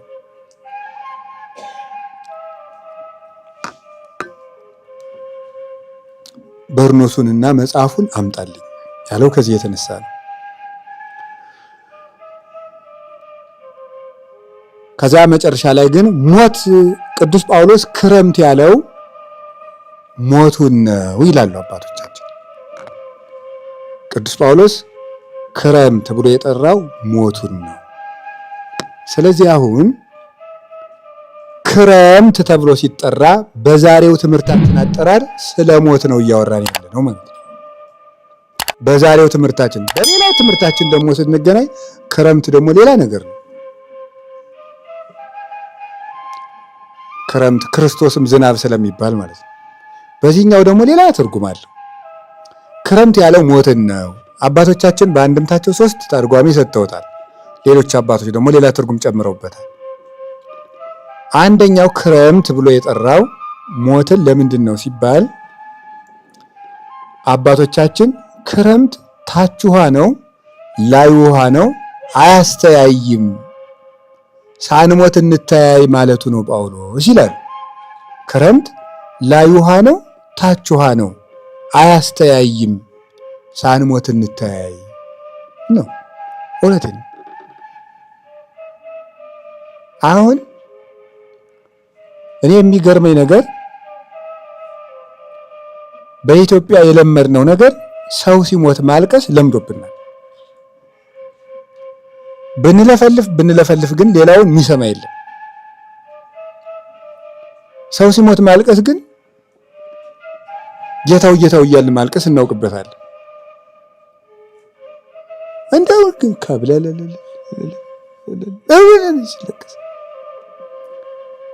እንደው ልቅሶ ላይ የሚሳቅ ቢሆን እኔ ምስቅ በኢትዮጵያ ሰው ልቅሶ ነው። የሚሳቅ ቢሆን እንደው በማይክ ነበር ምስቀው የልቅሶ ዕለት ከት ብዬ ማለት ነው። አንተ ከሃዲ ሲል የነበረው የኔ ኑሩ የኔ ደግ የኔ ጌታ የኔ አቤት ወሬያም ሁላ አይባልም እንጂ የገጠር ሰው መሳደብ ሲያምረው እነግርህ ነበር ይላል። ከፍተኛ ስድብ እኮ ነው ግን ይገርማቸዋል። እነግርህ ነበር ማለት መነገር ይሻላል። አይ ምን የሚያዋርደው ነገር ኑሮ ነው እናንተ እንደው ብሎ በሰው እኮ አስጠርጥሮ ጨረሰው። ቢሰድበው አንድ ስድብ ነበር የሚሰድበው። እነግርህ ነበር ስላለው ግን ሌባል ሁሉ ይሁን እንትን ነው እያለ ሰው ሁሉ ልቡ ታሞ ማለቁ ነው። እና እነግርህ ነበር ከባድ ስድብ ነው። እና 2 ከባድ ስድቦች አሉ። አንደኛው እነግርህ ነበር የሚለው ነው። ሁለተኛው የምልህ የጠፋኝ የሚለው ከባድ ስድብ ነው። ማለት ስድብ ሁሉ አይገልጽህም አንተን ማለት ነው። እንደዚያ ማለት ይሄ በጣም ከባድ ስድብ ነው። እና እንዲያው አሁን የምለው ያለ በቅዱስ ጳውሎስ ጋር ለኢትዮጵያ ኦርቶዶክስ ተዋሕዶ ቤተክርስቲያን ምዕመናን ለሁላችን ሁሉ ሳንሞት እንተያይ ነው የምለው። ሞት ስለሚወስደን ክርስቲያን አሁን እየታረደ እያየን ነው። እና ሳንሞት ብንፋቀር ምን አለ ለማለት ፈልጌ ነው። ሳንሞት እንተያይ። ልጄ ጢሞቴዎስ እባክህ ሳልሞት መጥተህ ልይህ አለው። አባቶቻችን ልጆቻቸውን፣ ልጆች አባቶቻቸውን ሳንሞት እንታረቅ። እማያስተያይ ሞት ግዱን ስለሚመጣ አያሳየኝ መባባላችን እንተው። አሁን ነው መተያያችን ጊዜ። አሁን እንዳላያችሁ ከተባባል ነገም በገሃነም የማንተያይበት ዓለም ውስጥ እንገባለን። አሁን ከተያየን ግን አሁን ከተፈቃቀድ እገሌ የተወደቀ ወንድማችን የተወደቀ እህታችን የተወደቀች ከተባለ ግን ነገ በክርስቶስ ፊት ደግሞ በፍቅር ለመተያየት እንበቃለን። ሳንሞት መተያየት አለብን። እኔ እውነቴን ነው።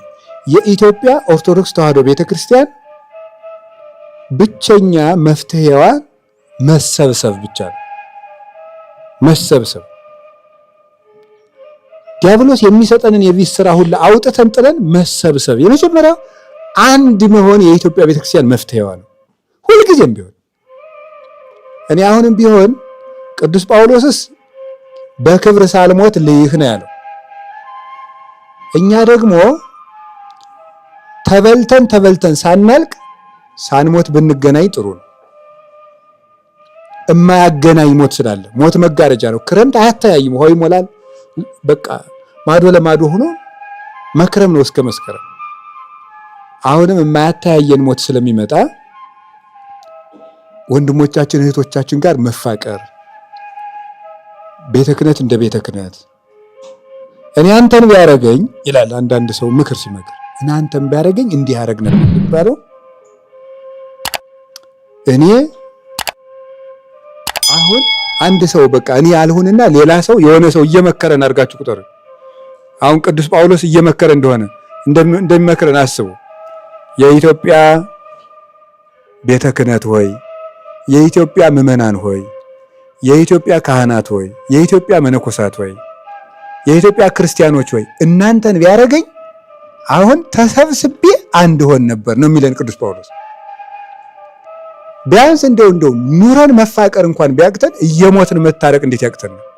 ሰው እየታረደ ሰው እየሞተ ዘብዛባ ሁላ እኮ ነን። እንደው በእውነቱ እንደው ዝብዝብ ያልን እንደው ምን እላችኋለሁ? ለምን መሰላችሁ ዘብዛባ ያልኩት? ትልልቅ የቤተ ክርስቲያን አጀንዳ እያለ ሰደብከኝ እንትን አልከኝ እንዲሁ ምን ይሉታል? አሁን ይሄን ተከናንበብኝ አልፈ ነበረ። ሰው እየሞተ ማለት ነው። ሰው ሞተ፣ የክርስቶስ አካል ሞተ ብን ማን ይሰማል? አንዳንዳችንን እንደ ቀበሮ ነጥቆ ሲጨርሰን ይዘ ጊዜ ይገባናል። አሁን እኔ የምለው ቅዱስ ጳውሎስ ወደ ክብር እየሄደ ነው። እኛ ግን አሁን እኔ እንደው እግዚአብሔር በሚያውቀው እንደው በረከታቸው ይድረሰንና የኔታ ጥበቡ ወላዳ ይላፍ መላከ ምሕረት የኔታ ጥበቡ አንድ ያሉት ነገር አለ። ገበሬዎች ተሰብስበው ዝናብ አልዘንምልን አለ የኔታ ሲሏቸው ምንድን ነው ያሉ? ገበሬውን በሙሉ አስታርቁትና ይዘንብላችኋል አሉ። አስታረቁ፣ ዘነበላቸው። ታረቁ። ሲታረቁ አለ ገበሬው በሙሉ። አሁን ታውቃላችሁ ሰኔ ወር በብፁዕ ቅዱስ አቡነ ማትያስ አማካይነት በፓትርያርካችን ምህላ ታውጇል። ከምህላው ጋር የኢትዮጵያ ኦርቶዶክስ ተዋሕዶ ቤተክርስቲያን ቤተ ክህነት ማድረግ ያለበት ማንኛውም ኦርቶዶክስ በአንድ ወር ውስጥ የተጣላ ታረቅ መባል አለበት። ምንም ብለን ሳንታረቅ እግዚኦ መሐረነ ክርስቶስ እንዲሁ እግዚአብሔር መቀለጃ ነው እንዴ? በፍጹም ሊሰማን አይችልም። እንደ አስቆረርኩሙን ኢታስተርእዩኒ ምንም ነገር ይዛችሁ ብትመጡ እንደ አትታዩኝም እኮ ነው የሚለው በኢሳይያስ። ፈጽሞ አላያችሁም እናንተ እጃችሁ ላይ ምንም ይዛችሁ አትታዩኝም። ሰቆራረ ኮንክሙን አስጸይፋችሁኛል፣ ጠልቻችኋለሁ እናንተን ብሏል እግዚአብሔር።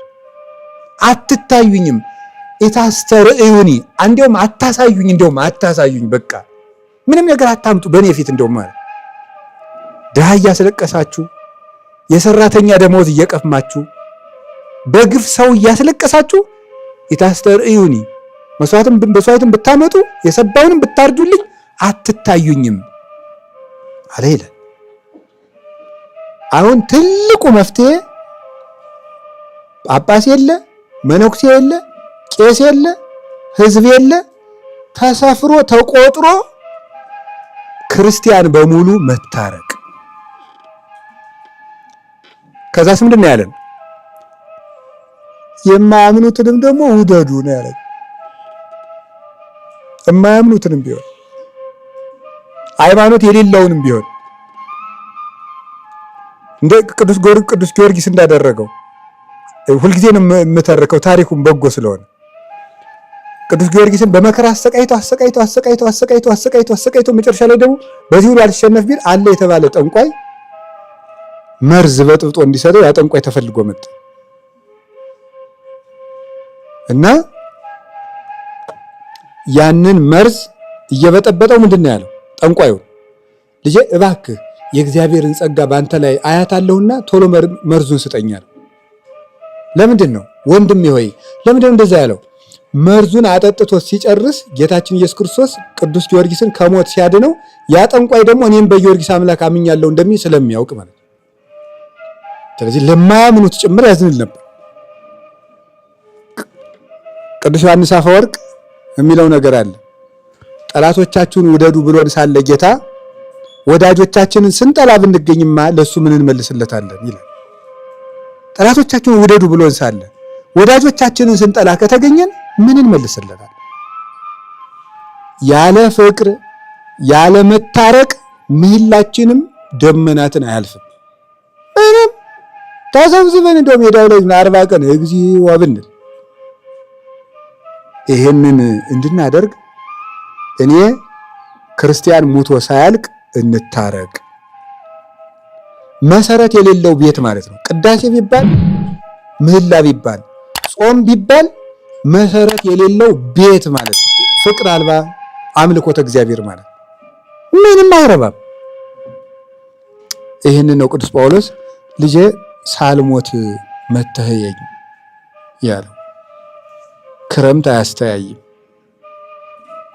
ክረምት አያስተላልፍም። አሁን ሌላ ነገር ወደ ሌላኛው ትርጓሜያችን ሄድ። ክረምት ሞት ነው ብለናል። ክረምት አያስተላልፍም አይደለም። ወደ ቆላ ወደ ደጋ አይኬድም፣ ወንዙ ሁላ ስለሚሞላ ክረምቱ በጋው ሁሉ ጭቃ ስለሚሆን ጽድቅ መስራት የማትችሉበት ዘመን ሳይመጣ አሁንኑ ወደ እግዚአብሔር ተመለሱ ማለት ነው። ጽድቅ መስራት የማትችሉበት ጊዜ ሳይመጣ አሁንኑ ወደ እግዚአብሔር ተመለሱ። ከሞቱ በኋላ ምጽዋት መመጽወት አይቻልም፣ መጸለይ አይቻልም፣ መንጻት አይቻልም፣ መቀደስ አይቻልም፣ ንስሐ መግባት አይቻልም፣ መቁረብ አይቻልም። አሁን ነው እና ክረምት ማለት መራመድ የማንችልበት ጊዜ ይመጣል። አሁን ተማሩ እየተባልን ነው። ነገ ቃል እግዚአብሔር የሚነግረን እናጣለን። ነገ መጻሕፍት ይጠፋሉ። ትንቢት አይደለም መጽሐፍ ያስቀመጠው ትንቢተ አሞጽ ምዕራፍ 8 ላይ ተቀምጧል። ረሃብና ጽምን አመጣለሁ። ረሃብና ጽሙ ግን የእንጀራ አይደለም የእግዚአብሔር ቃል ነው ይላል። ስለዚህ እማንማርበት ጊዜ ይመጣል፣ ያልፋል። የሚያቆርበን ካህን የሚጠፋበት ጊዜ ይመጣል። በወሬም እንኳን የምንሰማበት ጊዜ። ዛሬ በንስሐ አባት እየተለመንን ነው።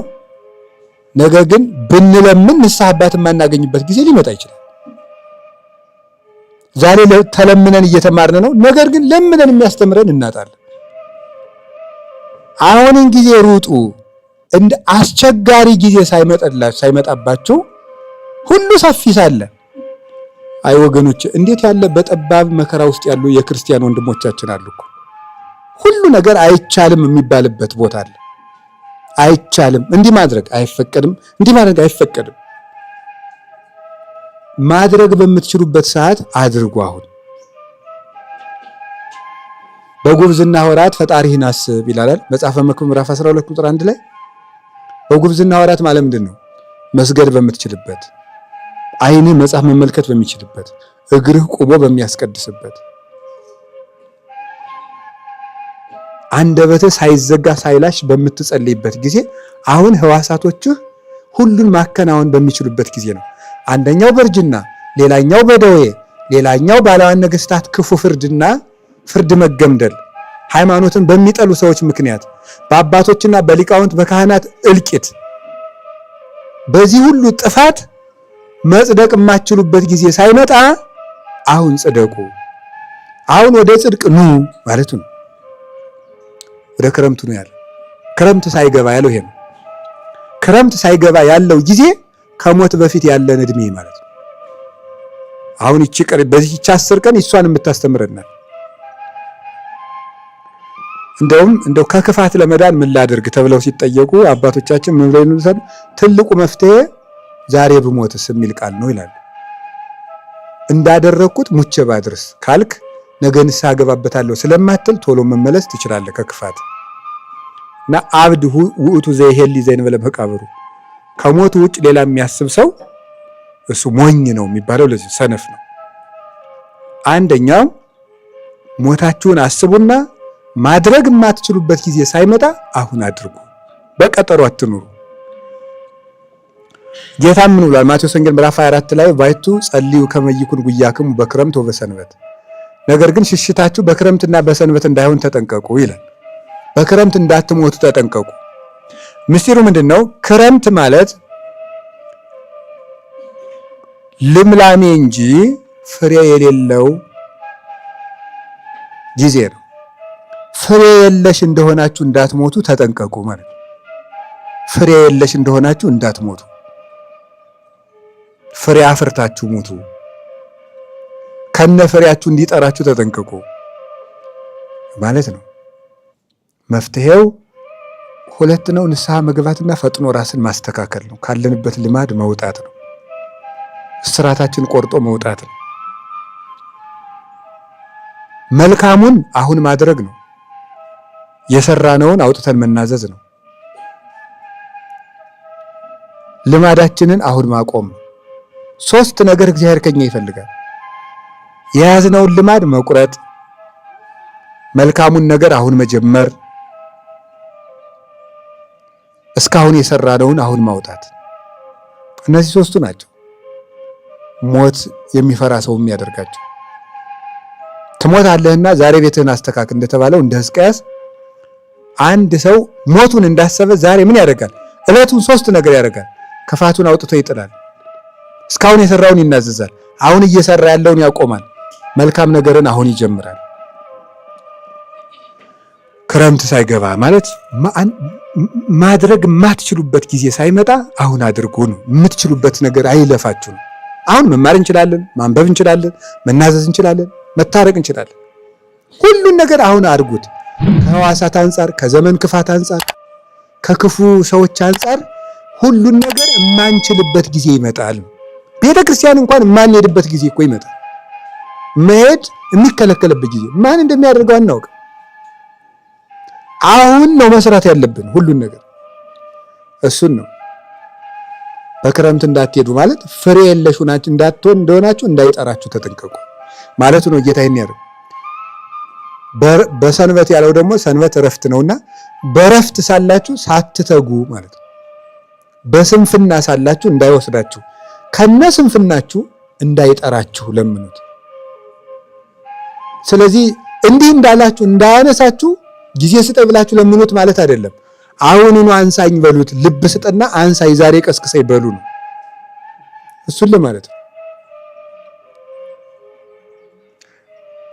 አባቶቻችን ይህን ሲተረጉሙ ክረምት ከባድ ነው ይላሉ። ክረምት ከባድ ነው፣ የመምህር ሞትም ከባድ ነው ይላሉ። ክረምት ከባድ ነው፣ የመምህር ሞትም ከባድ ነው። ስለዚህ አሁን ዛሬ እውነት ለመናገር ቢኖሩልን የምንላቸው ስንት አባቶች አሉ ያጣናቸው ማለት ነው። ድሮ ግን አይገባንም ነበር። እኔ ለምሳሌ እውነቱን ለመናገር አሁን የኔታ ጥበቡን ጉባኤ ቤት ስንት ቀን በመኪና እያለፍኩት ወደ ባህር ዳር ሄጃለሁ። አይ ቸኩያለሁ፣ ሌላ ቀን መጥቼ ሰላም ለኪ አስደግሜያለሁ እያልኩ። ዛሬ ግን የሉ። ወዴት ይገኛል ቢባል አባት የለ እና ስንት ቢኖሩልን የምንላቸው አሉ። እነ የኔታ ኃይለ ሚካኤል ቢኖሩልን ሲጨንቀን ሄደን የምናለቅስባቸው፣ ሲጠበን የምናርፍባቸው፣ የሚያሰፉልን፣ ሸክም የሚያቀሉልን፣ የሚያጽናኑን፣ መንገድ የሚያሳዩን ቢኖሩልን የምንላቸው ብዙ አሉ። ያንን ነው ቅዱስ ጳውሎስ እኔ ሳልሞትና ያለው ለዚህ ነበር። ይህ ምንድነው? ክረምት የሚባለው አንደኛው ከሞት አንጻር ሲታይ አባቶች እንደሚተረጉሙት ሰውነት ጨርሶ ማይበል ሆኖ ሳያሰጥም ስራ ዛሬ ወደ እኔና ጳውሎስ የቤተ ክርስቲያን ትምህርት ውክልና ነው ይላሉ። ስለዚህ ቅዱስ ጳውሎስ ወደ እኔና የሚለው ወደ ቤተ ክርስቲያን ትምህርትና ሰውነት ማይበል ሆኖ ሳያሰጥም እየሰራው ያለው ጎርፍ ነገር ያ ወስዶ ሳይጨርስ ዛሬ ሆኖ ወደ ቤተ ክርስቲያን ተመለስ ማለቱ ነው። ቅዱስ ጳውሎስ የሐዋርያት ሁሉ ውክልና ነው። በጣም ሙሉ የሐዋርያት ትምህርት ያለው ነው። የሐዋርያት ጸጋም ያለውና የክርስቶስ ሁሉ እንደራሴ እኮ ነው። እኔ ሙቻለሁ በእኔ የሚኖረው ክርስቶስ ነው ስላለ፣ ስለዚህ ወደ ጳውሎስ መምጣት ማለት ወደ ቤተ ክርስቲያን መምጣት ነው። ከቅዱስ ጳውሎስ የማይገኝ ነገር ስለሌለ፣ ስለዚህ ወደ ቤተ ክርስቲያን ኑ እያለ ነው። ክረምቱ ሳይገባ የሚለው ነፍስህ ጨርሳ ሳትቀዘቅዝ ማለት ነው። ሳትደነዝዝ መመለስ የማትችልበት ቀቢጸ ተስፋ ላይ ሳትደርስ ነፍስ ከተስፋ መቁረጥ ሳትደርስ ተው ዛሬ ተመለስ እያለ ነው ቅዱስ ጳውሎስ የሚለን። ነፍስ ተስፋ ሳትቆርጥ ጎበዝ። የኃጢአት ከባድ ምንድን ነው ከተባለ ተስፋ መቁረጥ። ተስፋውን ያጣ ሰው የሚመልሰው የለም። እንደ ፈርዖን እዚያ በኋላ እንድሰማው እግዚአብሔር ማን ነው የሚለው።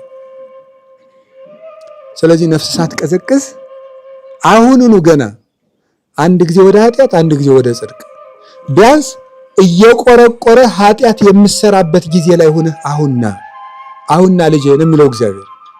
አሁን ተመለስ።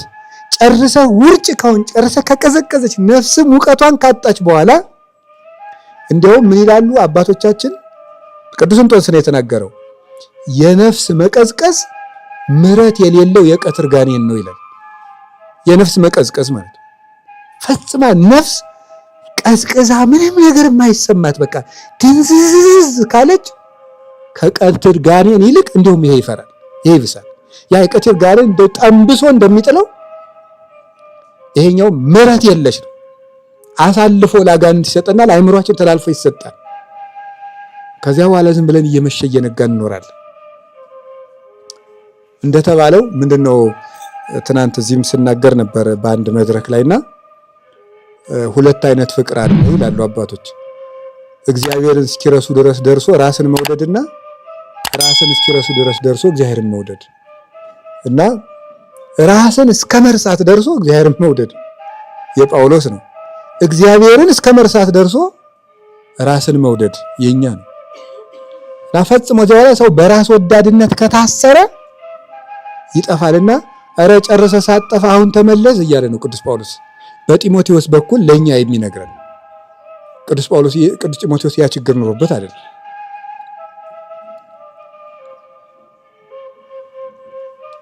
የመምህራንን ሞት ለምንድን ነው ክረምት ያለው ሲባል መምህራን በጋ ናቸው። ለምን? ለነፍስ ሙቀት ይሰጣሉ። ሙቀት ማለት ወኔዋን ያጣቸውን ነፍስ ወኔዋን ይቀሰቅሳሉ። የመንግስተ ሰማያቱን ውበትና የእግዚአብሔርን ቸርነት በማሳየት ወኔዋን ይቀሰቅሳሉ። ስለዚህ የመምህር ተግባሩ ማትጋት ነው። የእግዚአብሔር ተግባሩ ምህረት ነው። መምህር ያተጋል፣ እግዚአብሔር ይምራል። ስራው ማትጋት ነው። የአንድ መምህር የፈዘዘችን ነፍስ መቀስቀስ ነው። ቃለ እግዚአብሔር ደግሞ ምንድን ነው? ማትጊያ ቀንደ መለከት ነው። የንጉሥ አዋጅ ነው። ቱ ንጉሱ ብለዋል እንደሚባለው ቃለ እግዚአብሔር የሚነፋው ቀንደ መለከት ነው። መምህሩ አዋጅ ነጋሪ ነው። እግዚአብሔር ደግሞ ንጉሥ ነው። ስለዚህ ምንድነው ሲባል መምህራን ሙቀት ይሰጣሉ። ፀሐዮች ናቸው። ትንቢተ ዳንኤል ምዕራፍ 12 ላይ መምህራን ስለኔ እያወራው አይደለም። ይህንን የምታሰነፍስ ምሳሌ ነው። በነገራችን ላይ የሰባኪ ድሃ ማለት መድረክ ላይ ተቆሞ የራሱን ሐሳብ የሚሰብክና በስብከት ጠላቱን የሚበቀል ሰው ነው። የሰባኪ ድሃ ነው። የሰባኪ ድሃ ማለት በስብከቱ የሚጠላውን ሰው እያሰበ የሚሰብክ ሰው ነው። በጣም ነውር ነው ይሄ ማለት ነው።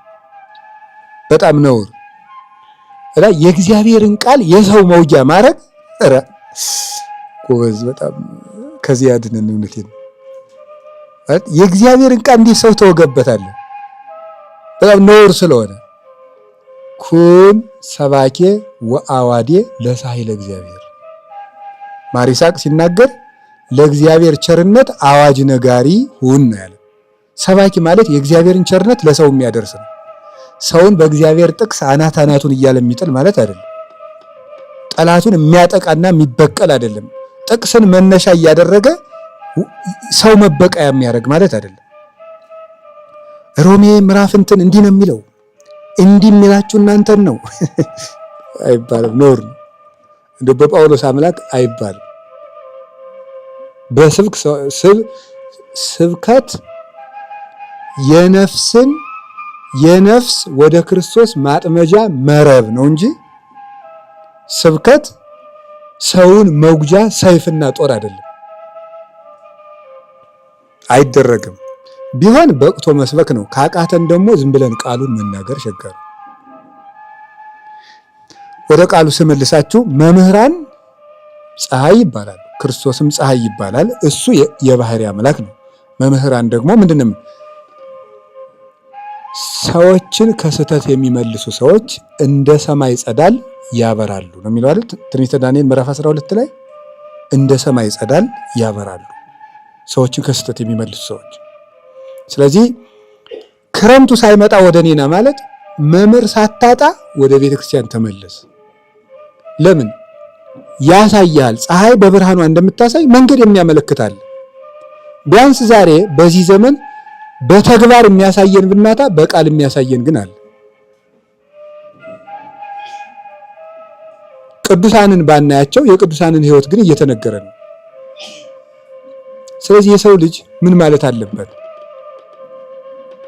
መምህር ሳናጣ ቶሎ ብለን መስተካከል፣ የሚነግረን ሳናጣ፣ ብርሃን ሳይጎልብን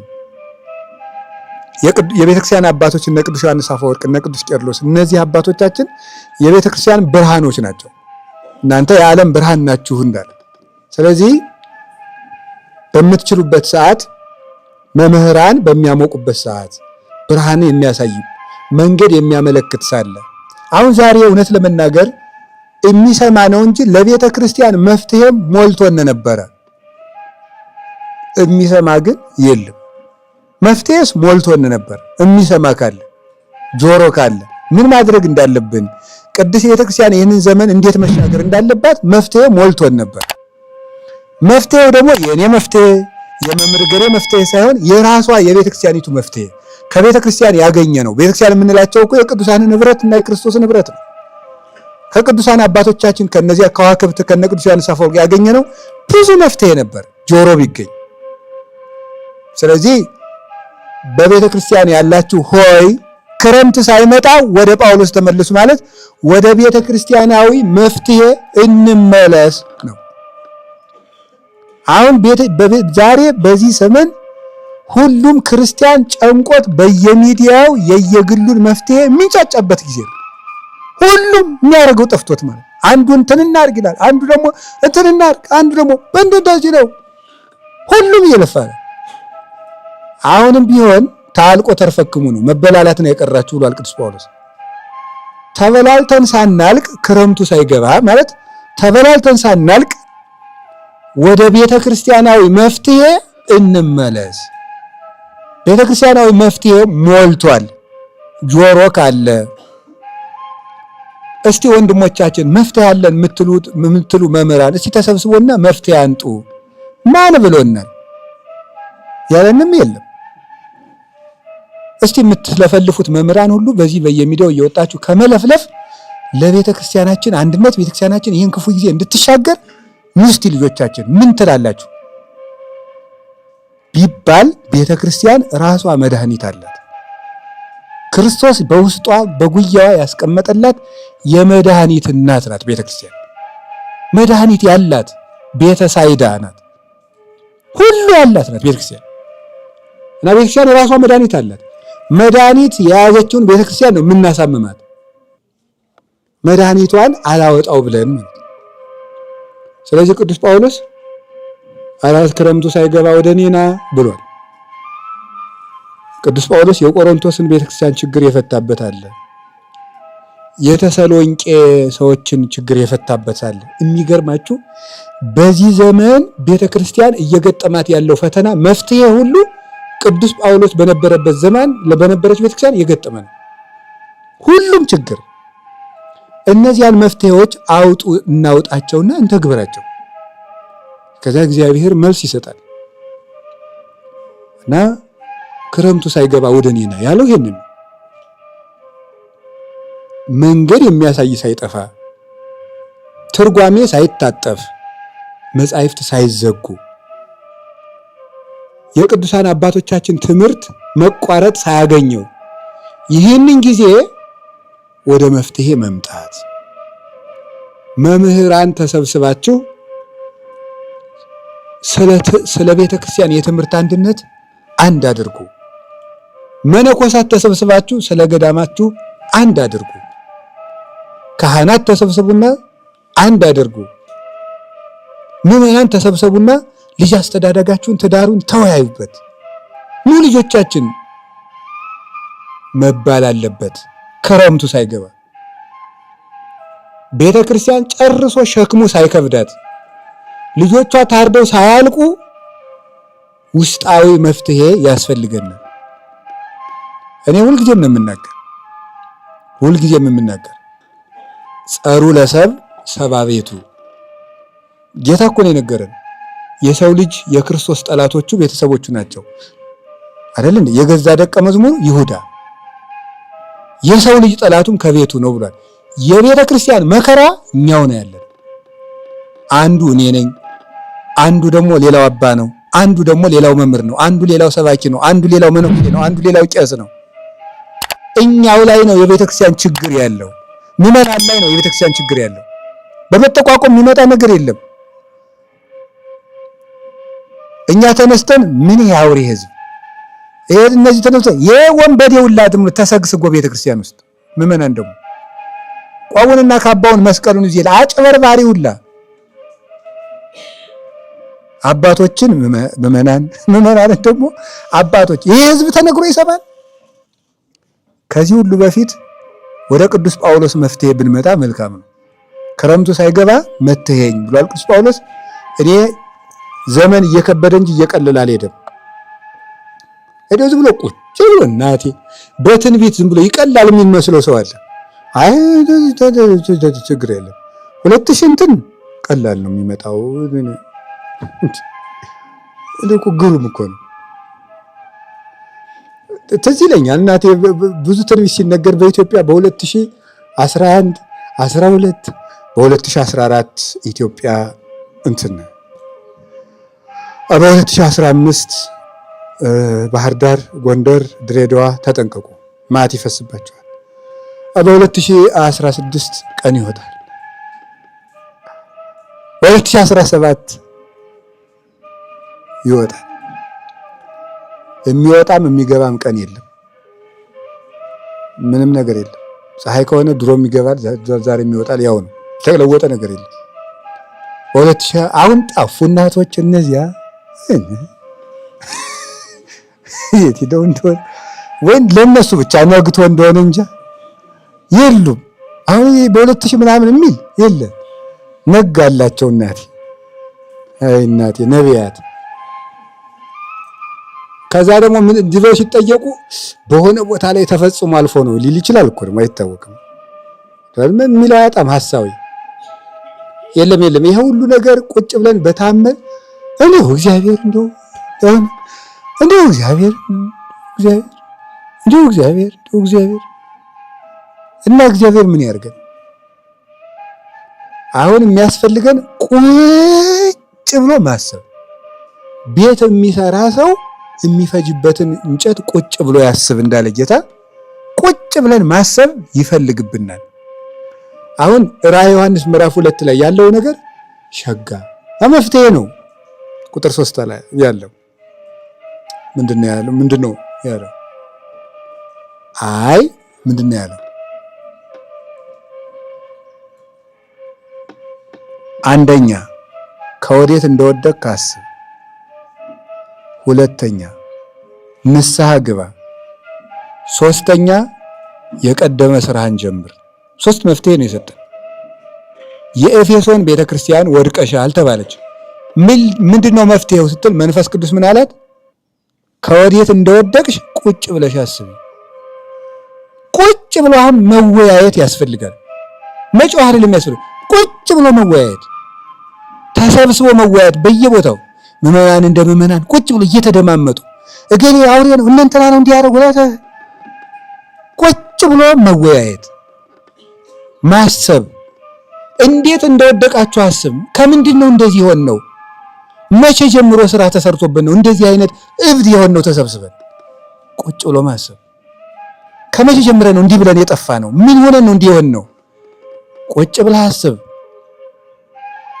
ሀሊ ከመእማይቴ ወደቀ፣ ከወዴት እንደወደቅ አስብ።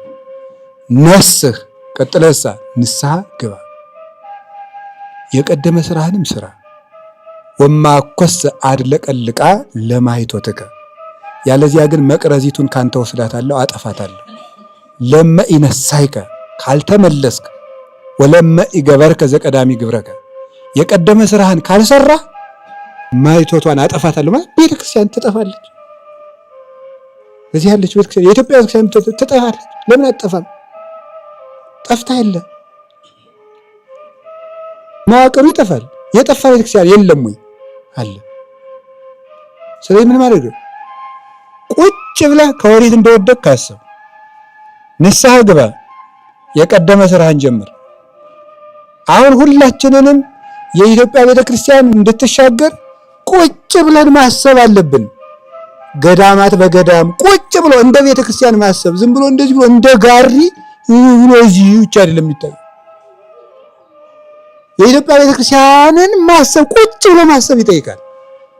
ገዳማት እንደ ገዳም ማሰብ፣ ቤተ ክህነት እንደ ቤተ ክህነት ማሰብ፣ ሲኖዶስ እንደ ሲኖዶስ ማሰብ፣ መምህራንም እንደ መምህራን ተሰብስቦ ማሰብ። እኔ የምለው ስለ እንደው ቅዱስ ጳውሎስ እየጠራን ያለው መፍትሄ ይሄ ነው። ለቤተ ክርስቲያን ፈውሷም ድህነቷም መሻገሪያዋም ወንጌላዊ መፍትሄ ነው። የቃለ እግዚአብሔር መፍትሄ ነው። ከወንጌል ፈቀቅ ብለን በተግባር ነው አምልኮዋ ከወንጌል የወጣች ቤተክርስቲያን አይደለችም። የመጣብን ነገር ካለ ተመልሰን ነው የሚድነው። ቀኖናዊ በማድረግ እውነት ነው ያጎደፍነውን ነገር ንስሐ በመግባት ከወዴት እንደወደቅ ካስብ ንስሐ ግባ፣ የቀደመ ስራህን ጀምር። ቤተክርስቲያን እንደቀደመው ስራህን ትጀምር። እንዲህ ያደረገች እንደሆነ የኢትዮጵያ ቤተክርስቲያን ትሻገር። ካልሆነ ግን ኮሚቴ ብናወቅ መወቃቀር ነው።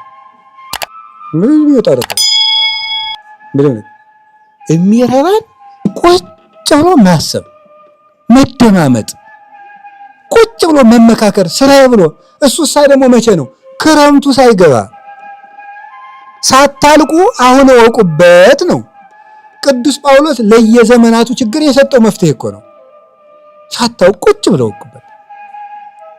አሁን ነው እኮ የሚታሰበው። አደኛ ነገርሳ የሆነ ችግር ይመጣል፣ ከዛሳ እረስተ ነው። ሰይጣን ደግሞ በደንብ አድርጎ ያስረስ። ትንሽ ስንጫጫ የታባሽ እንደው ተንጫጭና ምን ታመጫለሽ? ክርስቲያን ኦርቶዶክስ ተንጫጭ፣ ዝም ብለሽ እንንጫጫለን። ከዛ ወደ የኑሯችን ጥልቅ ብለን ስንገባ ደግሞ እርስት ስናደርገው አንድ የሚያስለቅሰን መከራ ከች፣ እርስት ስናደርገው አንድ የሚያስለቅሰን መከራ ከች። ስለዚህ አሁን ቁጭ ብሎ ሐዋርያዊ መፍትሄ በፍኖተ አበው የታገዘ መፍትሄ ያስፈልጋል። ሁላችንም ከመንገድ የሳትነው ብዙ ነገር አለ። እነዚያን ቤታች ምንድን ነው ያለው እግዚአብሔር ሕዝቅያስን? ቤትህን አስተካክል፣ ሂድና ሰናክሬምን እንዲህ አድርግ አይደለም ያለው፣ ቤትህን አስተካክል። ወደ ቤት ገብተህ አስልቅስ። እኛ ቤታችን ይስተካከል። ቤታችን ሲስተካከል ስለ ሌሎች እግዚአብሔር የምንሰራውን ነገርም ቀጥሎ ይታቀዳል። ምዕራፍ 1 ቤታችንን ማስተካከል፣ ምዕራፍ 2 ይሄንን የምለው ምንድነው? ይሄንን የምለው ችግሩ ምንድነው? ነብዩ ኢሳይያስ አንድ ቃል ተናግሮ ነበር። እግዚአብሔር ወደ ጠፉት እስራኤል ማንን ልላክ ቢለው ለምጽ አለብኝ እንጂ ይሄድ ነበር ብሏል። እኔ በበኩሌ ኢሳይያስ ደግሞ እንዳትሉ ደግሞ ኧረ እንደው ስለ መድኃኒዓለም አይመጣልኝም ራሱ ማለት የፈለግኩት ሌላ ነው። ምን ለማለት ፈልጌ መሰላችሁ? የቤተ ክርስቲያን መፍትሄ በልቤ ውስጥ እየወጣ እየወረደ እኔ ግን ያልተለወጥኩ ሰው በመሆኔ ደግሞ ደንግጬ ተዋለሁ። አንተ ማን ሆንክና ነው ደግሞ እንደዚህ በዳር ፈቁጭ መጀመሪያ ራስ ጥሩ መነኩሴውን ከሚለኝ አረጋው እንተላለቅ እዚሁ ታዲያ ግን ምን እናድርግ? መች ቢሆንስ ታዲያ መች እንግዲህ እንናገር በቃ። እኔን የበላኝ እሳትም ካለ እናንተን እንዳይበላችሁ ተጠንቀቁ። ስለዚህ እኔ የምለው ያለ ዘመዶች እዚህ ቁጭ ያልነው መናኞችም ደቀ መዛሙርትም ምዕመናንም ሁላችንም ሰፊ ጭንቅላት ሊኖረን ይገባል። እንደ ኢትዮጵያን ቤተክርስቲያን የሚያስብ ሰፊ አይምሮ ቁጭ ብለን የቤተክርስቲያንን ችግር ምን እናድርግ ማለት አለብን። ምን እናድርግ ማለት አለብን። እንዴ አታጣልፈኝ ይላለች ጓጉንቸር አሉ። ቤት ሲቃጠል እዚያ ማዶ እያለ እየቻሉ አታጣልፈኝ ምን እዚህ ትለፈልፋለች እሳቱ ያለ እዚያ ማዶ አንቺ ውሃ ውስጥ አይደለሽ እንዴ ኧረ አይባልም እንዴ እሳቱን ሲያጠፋው ቤት ያለው ውሃ ቢያልቅ እኔን እዚህ ወስዶ ቢጨምሩኝ ይሳለች እውነቷን እኮ ነው እንዴ መነኩሴ ሁላ እዚህ ተማሪም ወለ መነኩሴ ምን እዚህ ቁጭ ብለን ዳቢያችን አለ ምን ተመስገን ልባል ነው ዝም ብለን ቁጭ ብለን እዚህ ብለን ቁጭ ብለን ምንድነው ይሄ ጋሪ ወደዚህ ማይል ማለት ነው። ስለዚህ አሁን ሁላችንም እኔ ጆሮ ካለን የኢትዮጵያ ቤተክርስቲያን ተሰብስባ ከልጆቿ ጋር ማሰብ ያለባት ጊዜ አሁን ነው። ቁጭ ብላ የምታስብበት ቤቷን የምታስተካክልበት እገሌ ወገሌ ብዬ ከቤት እንደው ረገኝ ራዕየ ዮሐንስ ላይ ምንድነው ምዕራፍ 11 ላይ ያለ ነገር አይ ምንድነው ያለው ቤተ መቅደሱ ለካዋለኝ ይላል። መጥን ቤተ መቅደሱ ለእግዚአብሔር ቤተ መቅደሱ ለካዋለኝ እድሞውን ግን እንዳትለካው ብሎኛል ብሎ ለተወው ትርጓሜው መቅደሱን ለካው እንጂ እድሞውን አትለካው ብሎኛል። እኔ ከቤተ ክርስቲያን ውጭ ያሉት ሰዎች ስለሚፈጥሩት ችግር ትቼ እኔ ውስጥ ያለነው ነገር ነው የማወራው። ጉዳዩ መቅደሱን ለካ እንጂ ውጭውን አትለካው ማለት እነዚያ ለፍርድም አይቀርቡም። የሚለካው የሚመጠነው ቤት ያለው ነው። ስለዚህ አሁን በረከትም በቤተ መቅደስ ይጀምራል፣ መቅሰፍትም በቤተ መቅደስ ይጀምራል። አሁን ቁጭ ብለን አስበን ተመካክረን እኔ ራሴም እንኳን ቢሆን እኔ ራሴ እንኳን አይ አባ አንተ የዚህ ችግር መፍትሄ አንተ ስለሆንክ ያንተ መምህርነትም እረፍ ከተባልኩ እኔም ማረፍ መፍትሄ መወሰድ ያለበት እስከዚህ ድረስ ታስቦ ነው።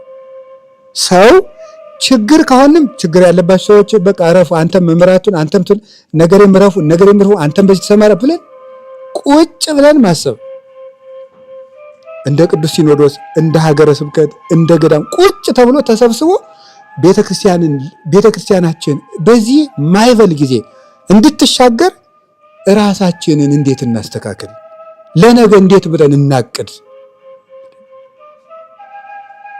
በሰው ላይ ማቀዱስ ቀርቶ ለራሳችን ባቀድ እንዲሁ ጽድቁስ ወግቶ አሉ ቀርቶ በወግ በኮነነ።